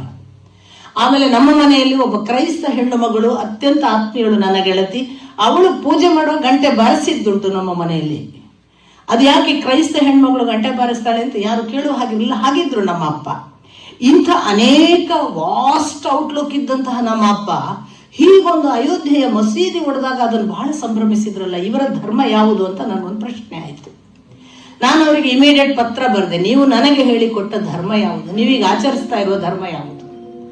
ನೀವು ಹೇಳ್ತೀರಿ ಇದು ಒಡೆದದ್ದು ಒಳ್ಳೇದಾಯ್ತು ಅಂತ, ಒಂದು ಪರ ಧರ್ಮವನ್ನ ಸಹಿಸಿಕೊಳ್ಳುವ ಶಕ್ತಿ ಇಲ್ವಾ ನಿಮಗೆ ಅಂತ ಅವರನ್ನ ಬೈದು, ಅಲ್ಲೆಲ್ಲ ಸತ್ತವರ ಬಗ್ಗೆ ಹುತಾತ್ಮರು ಅಂತ ಕೊಂಡಾಡಿದ್ರಿ, ಆ ಸತ್ತವರು ನಿಮ್ಮ ಮಕ್ಕಳಾಗಿದ್ರೆ ಏನ್ ಮಾಡ್ತಿದ್ರಿ ಅಂತ ಒಂದು ಪತ್ರ ಬರೆದೆ ನಮ್ಮ ಅಪ್ಪನಿಗೆ, ನಾನು ಮಂಗಳೂರು ಯೂನಿವರ್ಸಿಟಿಯಿಂದ. ನನ್ನ ಅಪ್ಪ ಬಹಳ ಸುಂದರವಾಗಿ ಒಂದು ಪತ್ರ ಬರೆದು, ನನಗೆ ನೀನು ಪ್ರಶ್ನಿಸಿದ್ದು ಬಹಳ ಇಷ್ಟವಾಯಿತು. ನೀನು ಪ್ರಶ್ನಿಸಿದ್ದಕ್ಕೆ ನಾನು ಕೆಲವು ಉತ್ತರಗಳನ್ನು ಕೊಡುತ್ತೇನೆ. ಈ ಉತ್ತರಗಳನ್ನು ನೀನು ಒಪ್ಪಿಕೊಳ್ಳಬೇಕು, ನಾನು ಮಾಡಿದ್ದನ್ನು ಸರಿ ಅಂತ ಭಾವಿಸಬೇಕು ಎಂದೇನು ನನಗೆ ಹಠವಿಲ್ಲ. ಆದರೆ ನಿನ್ನ ತಪ್ಪು ತಿಳುವಳಿಕೆಗಳು ಶುದ್ಧವಾಗಬೇಕು ಎಂಬ ಕಾರಣಕ್ಕಾಗಿ ಈ ಉತ್ತರಗಳು. ಮೊದಲನೆಯದಾಗಿ, ನಾನು ಹೀಗೆ ಮಾಡಿದ ಈ ಒಂದು ವರ್ತನೆ ಸರಿಯಾ ತಪ್ಪ, ನನ್ನ ಧರ್ಮ ಯಾವುದು ಎನ್ನುವುದು ನಿನ್ನ ಪ್ರಶ್ನೆ. ಮಗಳೇ, ನಿನಗೆ ನಾನು ಹೇಳಿಕೊಟ್ಟ ಕ್ರೈಸ್ತ ಹೆಣ್ಣು ಮಗಳು ಗಂಟೆ ಬಾರಿಸುವುದನ್ನು ಒಪ್ಪಿಕೊಂಡಿದ್ದೆ ಅಂತ ನೀನೇ ಬರೀತಿ, ಮತ್ತು ನೀನೇ ಏಕಕಾಲಕ್ಕೆ ನಾನು ಪೂಜೆಗೆ ಹೋಗದಿದ್ರೆ ಹೋಗಬೇಡ, ನಿನ್ನಷ್ಟಕ್ಕೆ ಅಂತರಂಗ ಪೂಜೆ ಮಾಡು ಅಂದದ್ದನ್ನು ನಾನೇ ಮಾಡಿರುವಾಗ ನಾನು ಇದನ್ನು ಹೇಗೆ ಮಾಡಿದೆ ಅನ್ನುವ ನಿನ್ನ ಸಮಸ್ಯೆ ಬಹಳ ಸರಿಯಾಗಿದೆ. ನಿನಗೆ ಕೆಲವು ಸ್ಪಷ್ಟವಾದ ತಿಳುವಳಿಕೆ ಇರಲಿ. ಧರ್ಮಕ್ಕೆ 3 ಮುಖ ಅಂತ ಬರೆದ್ರು. ಧರ್ಮಕ್ಕೆ 3 ಮುಖ ಯಾವುದು ಅಂತಂದಾಗ, ಮೊದಲನೆಯದವರು ಬರೆದ್ರು, ಧರ್ಮಕ್ಕೆ ಮೊದಲನೆಯ ಮುಖ ಸನಾತನ ಧರ್ಮ, ಎರಡನೆಯ ಮುಖ ಸಾಮಾಜಿಕ ಧರ್ಮ, ಮೂರನೆಯ ಮುಖ ಅಂತರಂಗ ಧರ್ಮ. ಈ 3ರಲ್ಲಿ ಸನಾತನ ಧರ್ಮ ಯಾವುದು? ಈ ಬದುಕು, ಮನುಷ್ಯನ ಬದುಕು ಆರಂಭವಾದಾಗ ಕೆಲವು ನಡೆ ನುಡಿ ಆಚರಣೆಗಳು ಬಂದು ಬಿಟ್ಟಿದ್ದಾವೆ. ಆ ಆರಂಭದ ನಡೆ ನುಡಿ ಆಚರಣೆಗಳು ಜಗತ್ತಿನ ಯಾವ ವ್ಯತ್ಯಾಸಗಳಾದರೂ ತಾನು ವ್ಯತ್ಯಾಸ ಆಗುವುದಿಲ್ಲ. ಈಗ ಉದಾಹರಣೆಗೆ, ನೀನು ದೇವರು ಎನ್ನುವ ಒಂದು ನಂಬಿಕೆ, ಅದು ಜಗತ್ತಿನ ಯಾವ ದೇವರ ಮೂರ್ತಿಗಳನ್ನು ಕೊಡೆದು ಕೊಂದು ಹಾಕಿದರು ಅಥವಾ ಇನ್ಯಾವುದೋ ದೇವಸ್ಥಾನಗಳನ್ನು ಇಲ್ಲವಾಗಿಸಿದರು, ಇನ್ಯಾವುದೋ ಆಚರಣೆಗಳನ್ನು ಮಾಡುವ ಆ ಅರ್ಚಕರನ್ನು ಕೊಂದು ಪೂಜೆಯೇ ಇಲ್ಲ ಅನ್ನುವಂತಹ ಘೋಷಣೆಯನ್ನೊಬ್ಬ ಮಾಡಿದಾಗಲೂ ದೇವರು ಅನ್ನುವ ನಂಬಿಕೆ ಉಳಿಯುತ್ತದೆ. ಅದು ಸನಾತನ. ಹಾಗೆಯೇ ನಮ್ಮ ಇನ್ನು ಯಾವುದು ಇಲ್ಲಿಯವರೆಗೆ ನಾವು ನಂಬಿಕೊಂಡು ಬಂದ ಇನ್ಯಾವ್ಯಾವುದೋ ಸಂಗತಿಗಳು ಯಾವತ್ತೂ ಶಾಶ್ವತವಾಗಿ ಇರುತ್ತವಲ್ಲ, ಯಾವ ಬಾಹ್ಯ ವ್ಯತ್ಯಾಸಗಳಾದಾಗಲೂ ಎಂದೂ ಇಲ್ಲವಾಗದೆ ನಮ್ಮೊಳಗೆ ಅವಿಶ್ರಾಂತವಾಗಿ ಉಳಿಯುವ ಇನ್ಯಾವುದೇ ಸಂಗತಿಗಳು, ಅವುಗಳೆಲ್ಲವೂ ಕೂಡ, ಈಗ ಉದಾಹರಣೆಗೆ ಆಕಾಶ ತತ್ವ ಅಥವಾ ಜಲತತ್ವ, ಭೂತತ್ವದ ಕುರಿತ ಯಾವುದೋ ನಂಬಿಕೆ, ಸೂರ್ಯಚಂದ್ರ ಮೊದಲಾದ ಖಗೋಳದ ನಂಬಿಕೆ, ಇವುಗಳೆಲ್ಲವೂ ಕೂಡ ಶಾಶ್ವತ ಸತ್ಯಗಳು. ಇವು ಯಾವತ್ತೂ ಕೂಡ ಜಗತ್ತಿನ ಎಲ್ಲ ಸಂಗತಿಗಳು ಅಡಿ ಮೇಲಾದರೂ ಕೂಡ ಇವು ಬದಲಾಗುವುದಿಲ್ಲ. ಇವುಗಳನ್ನೆಲ್ಲ ನಾನು ಸನಾತನ ಧರ್ಮ ಎಂದು ಭಾವಿಸುತ್ತೇನೆ. ಎರಡನೆಯದು ಸಾಮಾಜಿಕ ಧರ್ಮ. ಈ ಸಾಮಾಜಿಕ ಧರ್ಮ ಸನಾತನ ಧರ್ಮದ ನಂಬಿಕೆಯ ಮುಖಾಂತರವೇ ಹುಟ್ಟಿಕೊಂಡರೂ ಕೂಡ ಅವು ಕಾಲ ಕಾಲಕ್ಕೆ ಬದಲಾಗುತ್ತವೆ. ಸಮಾಜದ ಆಚರಣೆಗಳು ಬದಲಾದ ಹಾಗೆ ಆ ಧರ್ಮಕ್ಕೆ ವ್ಯತ್ಯಾಸ ಆಗುವುದು ಬಹಳ ಸಹಜ. ಉದಾಹರಣೆಗೆ ಅವರೇ ಕೊಟ್ಟಿದ್ದು, ಒಂದು ಕಾಲಕ್ಕೆ ಬಾಲ್ಯ ವಿವಾಹ ಸಾಮಾಜಿಕ ಧರ್ಮ, ಒಂದು ಕಾಲಕ್ಕೆ ಸತಿ ಪದ್ಧತಿ ಸಾಮಾಜಿಕ ಧರ್ಮ. ಕಾಲಾಂತರದಲ್ಲಿ ಬಾಲ್ಯ ವಿವಾಹ ತಪ್ಪು ಅನ್ನುವುದು ಮನುಷ್ಯನ ನಡೆನುಡಿಯಲ್ಲಿ ಗೊತ್ತಾಗಿ ಅವನದನ್ನು ಬಿಟ್ಟುಕೊಟ್ಟ. ಸಾಮಾಜಿಕ ಧರ್ಮಗಳು ಬಿಟ್ಟುಕೊಟ್ಟು ಬದಲಾಗುತ್ತವೆ. ಸನಾತನ ಧರ್ಮ ಹಾಗಲ್ಲ. ಕಾಲದಿಂದ ಕಾಲಕ್ಕೆ ಈಗ ಇದ್ದದ್ದು ಸಾಮಾಜಿಕ ಧರ್ಮ ಮುಂದೆ ಇಲ್ಲವಾಗುತ್ತದೆ. ಈಗ ಉದಾಹರಣೆಗೆ ಮಹಾಭಾರತದಲ್ಲಿ ಒಬ್ಬ ಪುರುಷನ ಹತ್ರ ಹೆಣ್ಣು ಹೋಗಿ ನನಗೆ ಮಕ್ಕಳು ಬೇಕು, ಸಂತಾನ ಬೇಕು ಅಂದ್ರೆ ಅವನು ನಿರಾಕರಿಸ್ಲಿಕ್ಕಿಲ್ಲ, ಅದು ಅವನ ಧರ್ಮ ಅಲ್ಲ. ಈಗ ಹಾಗಲ್ಲ. ಈಗ ಹಾಗೆ ಹೇಳಿದ್ರೆ ಹೊಡೆದಾರು. ಹಾಗೇನೆ ಇದು ಬದಲಾಗ್ತಾ ಇರುವಂತಹ ಸಾಮಾಜಿಕ ಧರ್ಮಕ್ಕೆ ಒಂದು ಅತ್ಯುತ್ತಮವಾದ ಉದಾಹರಣೆ. ಹೀಗೆ ಸಾಮಾಜಿಕ ಧರ್ಮಗಳು ಬದಲಾಗ್ತವೆ. ಇನ್ನು ಅವರು ಮೂರನೆಯದನ್ನು ಹೇಳಿದ್ರು, ಅಂತರಂಗ ಧರ್ಮ. ಮಗಳೇ, ನಾನು ನಿನಗೆ ನನ್ನ ಬದುಕಿನಲ್ಲಿ ನಿರಂತರವಾಗಿ ಬೋಧಿಸಿದ್ದು ಅಂತರಂಗ ಧರ್ಮವನ್ನು. ನಿನಗೆ ಒಳಗೊಂದು ಭಕ್ತಿ ಹುಟ್ಟಿಸುವ ಯಾವ ಕೆಲಸವಿದೆ ಅದನ್ನು ನಿರಂತರ ಮಾಡು. ಅದನ್ನು ನೀನು ಬೇರೆಯವರಿಗಾಗಿ ಮಾಡಬೇಡ, ನಿನಗಾಗಿ ಮಾಡು. ನಿನಗೆ ದೇವರ ದೇವಸ್ಥಾನಕ್ಕೆ ಹೋಗಿ ಅಲ್ಲಿ ಗಂಟೆ ಬಾರಿಸಿ ಪೂಜೆ ನೋಡುವ ಅಪೇಕ್ಷೆ ಇಲ್ಲವೋ ಬಿಡು. ನಿನ್ನೊಳಗೊಂದು ಭಕ್ತಿ ಇದೆಯಲ್ಲ, ಅದನ್ನು ಒಪ್ಪಿಕೋ. ನಿನ್ನೊಳಗೆ ನಿರಂತರವಾಗಿ ಧ್ಯಾನಿಸಿ ಆ ದೇವರನ್ನು ಕಾಣಬೇಕು ಎನ್ನುವ ಹಂಬಲ ಇದೆಯಲ್ಲ, ಅದನ್ನು ಮುಂದುವರಿಸು. ಈ ರೀತಿ ನಾನು ನಿನಗೆ ಹೇಳಿಕೊಟ್ಟದ್ದು ಅಂತರಂಗ ಧರ್ಮ ಮಗಳೇ. ಸಾಮಾಜಿಕ ಧರ್ಮ ಅಂತರಂಗ ಧರ್ಮಕ್ಕಿಂತ ಬಹಳ ಭಿನ್ನವಾದದ್ದು. ಈಗ ನಿನ್ನ ಪ್ರಶ್ನೆ, ನಾನು ಅಯೋಧ್ಯೆಯಲ್ಲಿ ಮಸೀದಿ ಒಡೆದದ್ದನ್ನು ಸಂಭ್ರಮಿಸಿದ್ದು ತಪ್ಪೋ ಸರಿಯೋ? ಮಗಳೇ, ಅದು ನನ್ನ ಸಾಮಾಜಿಕ ಧರ್ಮಕ್ಕೆ ಸಂಬಂಧಪಟ್ಟದ್ದು. ನನ್ನ ಅಂತರಂಗ ಧರ್ಮದಲ್ಲಿ ನಾನು ಅದನ್ನು ಸಂಭ್ರಮಿಸದೇ ಇರಬಹುದು. ನನಗೆ ಎಲ್ಲರೂ ಒಂದೇ, ಇನ್ನೊಬ್ಬನನ್ನು ಕೊಂದು ನನ್ನ ಧರ್ಮ ಸ್ಥಾಪನೆ ಮಾಡಬೇಕಾಗಿಲ್ಲ ಅನ್ನುವ ಅಂತರಂಗ ಧರ್ಮದ ನಿಚ್ಚಳವಾದ ನಂಬಿಕೆ ಇರಬಹುದು. ಆದರೆ ಸಾಮಾಜಿಕವಾಗಿ ಭಾರತೀಯ ಪರಂಪರೆಯ ಧರ್ಮಶಾಸ್ತ್ರಗಳನ್ನು ಬೋಧಿಸುವ ಒಂದು ಜವಾಬ್ದಾರಿಯನ್ನು ನಾನು ನಿರಂತರವಾಗಿ ನಡೆಸಿಕೊಂಡು ಬಂದಿದ್ದೇನೆ. ನಾನು ರಾಮಾಯಣವನ್ನು, ರಾಮ ಇದ್ದ ಸಂಗತಿಯನ್ನು, ರಾಮ ಹುಟ್ಟಿದ ಸ್ಥಳವನ್ನು, ರಾಮ ಬದುಕಿದ್ದ ಎಂಬುದನ್ನು ಜಗತ್ತಿಗೆ ನಿರಂತರವಾಗಿ ಬೋಧಿಸುತ್ತಿರುವವ. ಅದು ಸತ್ಯ, ಅದು ಐತಿಹಾಸಿಕ, ಅದು ಬರೇ ಕಾವ್ಯವಲ್ಲ ಎಂದು ನಿರಂತರ ಪ್ರಚುರಪಡಿಸಿದವ. ವಾಲ್ಮೀಕಿಗಳು ಒಬ್ಬರು ಋಷಿಯಾಗಿ ಅದನ್ನು ದಾಖಲಿಸಿದ್ದಾರೆ ಎನ್ನುವುದನ್ನ ಜಗತ್ತಿನ ಎಲ್ಲ ಮನಸ್ಸಿನ ಮೂಲೆಗಳಲ್ಲಿ ನಂಬಿಕೆಯಾಗಿ ಹುಟ್ಟುವುದಕ್ಕೆ ಕಾರಣಕರ್ತನಾದವ. ಅಂಥ ಒಂದು ಸಾಮಾಜಿಕ ಜವಾಬ್ದಾರಿಯನ್ನು ನಡೆಸಿಕೊಂಡು ಬಂದ ನಾನು ಸಾಮಾಜಿಕ ಧರ್ಮದ ಒಂದು ಭಾಗವಾಗಿ ಹುಟ್ಟಿರುವ ಈ ಆಂದೋಲನವನ್ನು ಬೆಂಬಲಿಸುವುದು ನನ್ನ ಸಾಮಾಜಿಕ ಧರ್ಮ. ಅದನ್ನು ಮಾಡಿದ್ದೇನೆ. ಆಂತರಂಗಿಕವಾಗಿ ನೀನು ನನ್ನ ಜೊತೆಗೆ ಏಕಾಂತದಲ್ಲಿ ಕುಳಿತು ಕೇಳಿದರೆ, ಮಗಳೇ, ಅದು ಇಲ್ಲದಿದ್ದರೂ ದೇವರು ಇರುತ್ತಾನೆ ಬಾ ಎಂದು ನಾನು ಕರೆಯಬಹುದು. ಇನ್ನು ಎರಡನೆಯದಾಗಿ ನೀನೊಂದು ಪ್ರಶ್ನೆ ಕೇಳಿದ್ದಿ. ಅಲ್ಲಿ ಸತ್ತವರು ನಿಮ್ಮ ಮಕ್ಕಳೇ ಆಗಿದ್ದರೆ ನೀವೆಷ್ಟು ಸಂಭ್ರಮಿಸುತ್ತಿದ್ದೀರಾ ಎಂಬುದು ನಿನ್ನ ಪ್ರಶ್ನೆ. ಮಗಳೇ, ನೀನು ಕೇಳುವವರೆಗೂ ನನಗೆ ಗೊತ್ತಿರಲಿಲ್ಲ ಅವರು ನನ್ನ ಮಕ್ಕಳಲ್ಲ ಎಂದು. ಅಲ್ಲಿ ಸತ್ತವರು ನನ್ನ ಮಕ್ಕಳೇ ಎಂದು ನಾನು ಅಷ್ಟು ಸಂಭ್ರಮಿಸಿದ್ದೇನೆ. ನನ್ನ ಮಕ್ಕಳು ಸತ್ತರೂ ನಾನು ಇಷ್ಟೇ ಸಂಭ್ರಮಿಸುತ್ತೇನೆ. ನನ್ನ ಕಣ್ಣನ್ನೇ ತೆರೆಸಿದಂತಹ ಪತ್ರ ಅದು. ಬದುಕಿನ ಹೊಸ ಒಂದು ದಿಕ್ಕನ್ನ, ಒಂದು ಹೊಸ ಆಯಾಮವನ್ನ, ಸನಾತನ ಧರ್ಮಕ್ಕೆ ನೋಡಬೇಕಾದ ನೋಟವನ್ನ, ಮತ್ತು ನೋಡುವಾಗ ನೋಟ ಮಾತ್ರವಲ್ಲ, ಅದರೊಳಗೆ ಇರಬೇಕಾದಂತಹ ಎಷ್ಟು ವಿಭಾಗಕ್ಕೆ ಯಾವ ಯಾವ ರೀತಿ ಸ್ಪಂದಿಸಬೇಕು, ಸಾಮಾಜಿಕ ಧರ್ಮಕ್ಕೆ ಹೇಗೆ ಸ್ಪಂದಿಸಬೇಕು, ಆಂತರಂಗಿಕ ಧರ್ಮವನ್ನ ಹೇಗೆ ಪೋಷಿಸಬೇಕು, ಏಕಕಾಲಕ್ಕೆ ಸನಾತನ ಧರ್ಮವನ್ನ ಕಾಯ್ದುಕೊಳ್ಳುವ ಜವಾಬ್ದಾರಿಯನ್ನು ಹೇಗೆ ಕಾಯ್ದುಕೊಳ್ಬೇಕು, ಈ 3 ಆಯಾಮಗಳನ್ನ ಆ ಒಂದು ಪತ್ರದಲ್ಲಿ ನನ್ನ ಅಪ್ಪ ನನಗೆ ಹೇಳಿದಾಗ ಸುಮಾರಾಗಿ ಅರ್ಥವಾಗಿತ್ತು. ಏನೋ ಒಂದು ಬೇರೆ ಇದೆ, ನಾನು ತಿಳಿದದ್ದೇ ಸತ್ಯವಲ್ಲ ಅನ್ನುವಷ್ಟರ ಮಟ್ಟಿಗೆ ಅರ್ಥವಾಗಿತ್ತು. ನನ್ನ ಗುರುಗಳ ಸಾನ್ನಿಧ್ಯದಲ್ಲಿ, ಸಮ್ಮುಖದಲ್ಲಿ ಅದರ ಬೇರೆ ಬೇರೆ ಆಯಾಮಗಳನ್ನು ಅವರು ಆಂತರಂಗಿಕವಾಗಿ ಮತ್ತಷ್ಟು ನನಗೆ ಬಲಗೊಳಿಸಿ ಅದರ ಭಾರತೀಯ ಪರಂಪರೆಯ ಶ್ರೀಮಂತ ಸತ್ವವನ್ನು ಎದೆಯಲ್ಲಿ ಅವರು ಬೀಜಕ್ಷೇಪ ಮಾಡಿದ್ರು ಅಂತ ಕಾಣಿಸುತ್ತೆ. ಬೌದ್ಧಿಕವಾಗಿ ನನ್ನ ತಂದೆ ಬೆಳೆಸಿದ್ರೆ, ಗುರುಗಳು ನನ್ನನ್ನು ಹೃದಯ ಮುಖೇನ ಬೆಳೆಸಿದ್ದರ ಫಲವೋ ಏನೋ. ಅದರ ಧಾಟಿಯಲ್ಲಿ ನಡೀತಾ ಇರುವಾಗ ಜಿಡ್ಡು ರಜನೀಶ್, ನಾನು ಅದಕ್ಕೆ ನಿಮ್ಗೆ ಯಾಕೆ ಈ ಎಲ್ಲ ಹೆಸರು ಹೇಳ್ತೇನೆ ಅಂದರೆ, ಭಾರತೀಯ ಸನಾತನ ಧರ್ಮ ಅಂದರೆ ಖಂಡಿತಕ್ಕೂ ಒಬ್ಬರಲ್ಲ, ಯಾರೋ ಒಬ್ಬರಿಂದ ಇದು ನಡೆದಿಲ್ಲ. ಕಾಲ ಕಾಲಕ್ಕೆ ಅದು ಬಹಳ ವಿಶೇಷವಾಗಿ ಎಲ್ಲ ರೀತಿಯ ಸೊಬಗನ್ನು ಸ್ವೀಕರಿಸಿಕೊಂಡು ಬೆಳೀತಾ ಬರ್ತಾ ಇರುವಂತಹ ಒಂದು ಆಲದ ಮರವು, ಅಶ್ವತ್ಥ ಮರವು. ಒಂದು ಆಲದ ಮರ ತಾನು ತನ್ನಷ್ಟಕ್ಕೆ ಬೆಳೆದು ಮುಕ್ತಾಯ ಆಗುವುದಿಲ್ಲ. ಅದು ತನ್ನ ಕವಲುಗಳನ್ನು ಇಳಿಸಿ ಮತ್ತೊಂದು ಬೇರಾಗಿ ಅಲ್ಲಿ ಇನ್ನೊಂದು ಗಿಡವನ್ನು ಕೊಟ್ಟು, ಹಾಗಂತ ಆ ಆಲದ ಮರದ ದೊಡ್ಡ ವಿಶಾಲ ಜಾಗದಲ್ಲಿ ತಾನೇ ತಾನಾಗಿ ನಿಲ್ಲುವುದಿಲ್ಲ. ಎಷ್ಟೋ ಮಂದಿಗೆ ಅಲ್ಲಿ ಬಂದು ಕೆಳಗೆ ನಿಂತು ತಾನೊಂದಿಷ್ಟು ನೆರಳು ತಗೊಳ್ತೇನೆ ಅನ್ನೋವರಿಗೆಲ್ಲ ನೆರಳು ಕೊಡುತ್ತೆ. ಆ ಇಡೀ ಮರದ ಒಳಗೆ ಎಲ್ಲೋ ತಾನೊಂದು ಗೂಡು ಮಾಡ್ತೇನೆ ಅನ್ನುವ ಹಕ್ಕಿಗೆ ಗೂಡಿಗೆ ಜಾಗ ಇದೆ. ಎಷ್ಟೋ ಹಕ್ಕಿ ಪಕ್ಕಿಗಳಿಗೆ ಬೇಕಾದಂತಹ ಸಣ್ಣ ಪುಟ್ಟ ಫಲ ತಿನ್ಬೇಕು ಅಂದ್ರೆ ಆಲದ ಸಣ್ಣ ಹಣ್ಣು ಇದೆ. ಪೊಟರೆ ಮಾಡಿ ಅಲ್ಲಿ ಬದುಕ್ತೇನೆ ಅನ್ನುವ ಇಲಿಗೋ ಹಾವಿಗೋ ಜಾಗ ಇದೆ. ಒಂದು ದೊಡ್ಡ ಆಲದ ಮರ ಆಗುವುದು ಅಂತಂದ್ರೆ ಅದು ತಾನು ಮಾತ್ರ ಬೆಳೆಯುವುದಲ್ಲ, ಜಗತ್ತಿನ ಸಕಲ ಸಂಗತಿಗಳನ್ನು ತಾನು ಬೆಳೆಸುವುದು. ಹಾಗಾಗಿ ಛಂದಾಂಸಯಸ್ಯ ಪರ್ಣಾನಿ ಅಂತ ಯಾವ ಅಶ್ವತ್ಥ ವೃಕ್ಷದ ಬಗ್ಗೆ ಭಗವದ್ಗೀತೆಯಲ್ಲಿ ಶ್ರೀಕೃಷ್ಣ ಹೇಳ್ತಾನೆ, ಅಂಥದೊಂದು ವಿಶೇಷ ಜಗತ್ತಿನ ಸಕಲ ನಂಬಿಕೆ ಉಳ್ಳವರನ್ನ ಕಾಯುವ, ಅವರನ್ನ ಪೋಷಿಸುವ, ಅವರಿಗೆ ನೆರಳಾಗಿ ರಕ್ಷಣೆ ನೀಡುವ, ಅವರನ್ನ ಜೊತೆಗೆ ಕರೆದುಕೊಂಡು ಹೋಗ್ಲಿಕ್ಕೆ ತಾನೆಷ್ಟು ಬೆಳಕು ತೆಗೆದುಕೊಂಡು ಹರಿತ್ತಿನ ಮೂಲಕ ತಾನು ಬೆಳೆದು ಇನ್ನೊಬ್ಬರನ್ನು ಬೆಳೆಸುವಂತಹ ಒಂದು ದೊಡ್ಡ ಪರಂಪರೆಯಾಗಿ ಸನಾತನ ಧರ್ಮ ಇದೆ, ನಮ್ಮನ್ನೆಲ್ಲ ಕಾಯ್ತಿದೆ. ಹಾಗಾಗಿ ಈ ಒಂದು ಸನಾತನ ಧರ್ಮ ಅನ್ನೋದನ್ನು ನಾವು ಭಾರತೀಯ ಪರಂಪರೆಯಲ್ಲಿ ಹೇಳುವಾಗ, ನೀವು ಯಾವ ಹೆಸರನ್ನು ಬಿಟ್ಟರು ಕೂಡ ನಾವು ಊನ ಮಾಡ್ತೇವೆ. ನಮ್ಮಲ್ಲಿ ಬಹಳ ದೊಡ್ಡ ತಪ್ಪು ಏನು ಅಂತಂದ್ರೆ, ಆಚಾರ್ಯತ್ರಯರು ಬಂದಾಗ ಮತತ್ರಯದ ಗಲಾಟೆ, ಮತತ್ರಯರು ಇದ್ದಾಗ ಮತತ್ರಯರಲ್ಲಿ ಭಿನ್ನ ಭೇದ ಮಾಡಿಬಿಟ್ಟು ಇವರೇ ಶ್ರೇಷ್ಠ ಇವರು ಕನಿಷ್ಠ ಅಂತ, ಅಥವಾ ಬುದ್ಧನ ಕಾಲಕ್ಕೆ ಬುದ್ಧಿಸಂ ದೊಡ್ಡದು ಅಂದಾಗ ಉಳಿದವರನ್ನ ನಿರಾಕರಣೆ ಮಾಡುವಂತಹ ಒಂದು ಪದ್ಧತಿ, ಜೈನರು ಬಂದಾಗ ಜೈನರೇ ದೊಡ್ಡವರು ಉಳಿದವರಲ್ಲ ಅನ್ನುವಂತಹ ಒಂದು ಅವಮಾನ ಮಾಡುವ ಒಂದು ಮನೋಧರ್ಮ. ಜೈನ ಬೌದ್ಧ ಅಷ್ಟೇ ಅಲ್ಲಪ್ಪ, ನಮ್ಮಲ್ಲಿ ಶಂಕರ ರಾಮಾನುಜ ಬದ್ಧ ರಾಜ್ಯಕ್ಕೆ ಬರುವಂತಹ ಶರಣರಿದ್ದಾರೆ ಅಂತಂದಾಗ ಶರಣರು ನಾವು ಬೇರೆನೇ ರೀ, ನಾವು ಶರಣರು ಹಿಂದೂಗಳೇ ಅಲ್ಲ ಅಂತ ಹೇಳಿ ಅವರನ್ನು ಒಡೆಯುವ ಒಂದು ಹುನ್ನಾರ.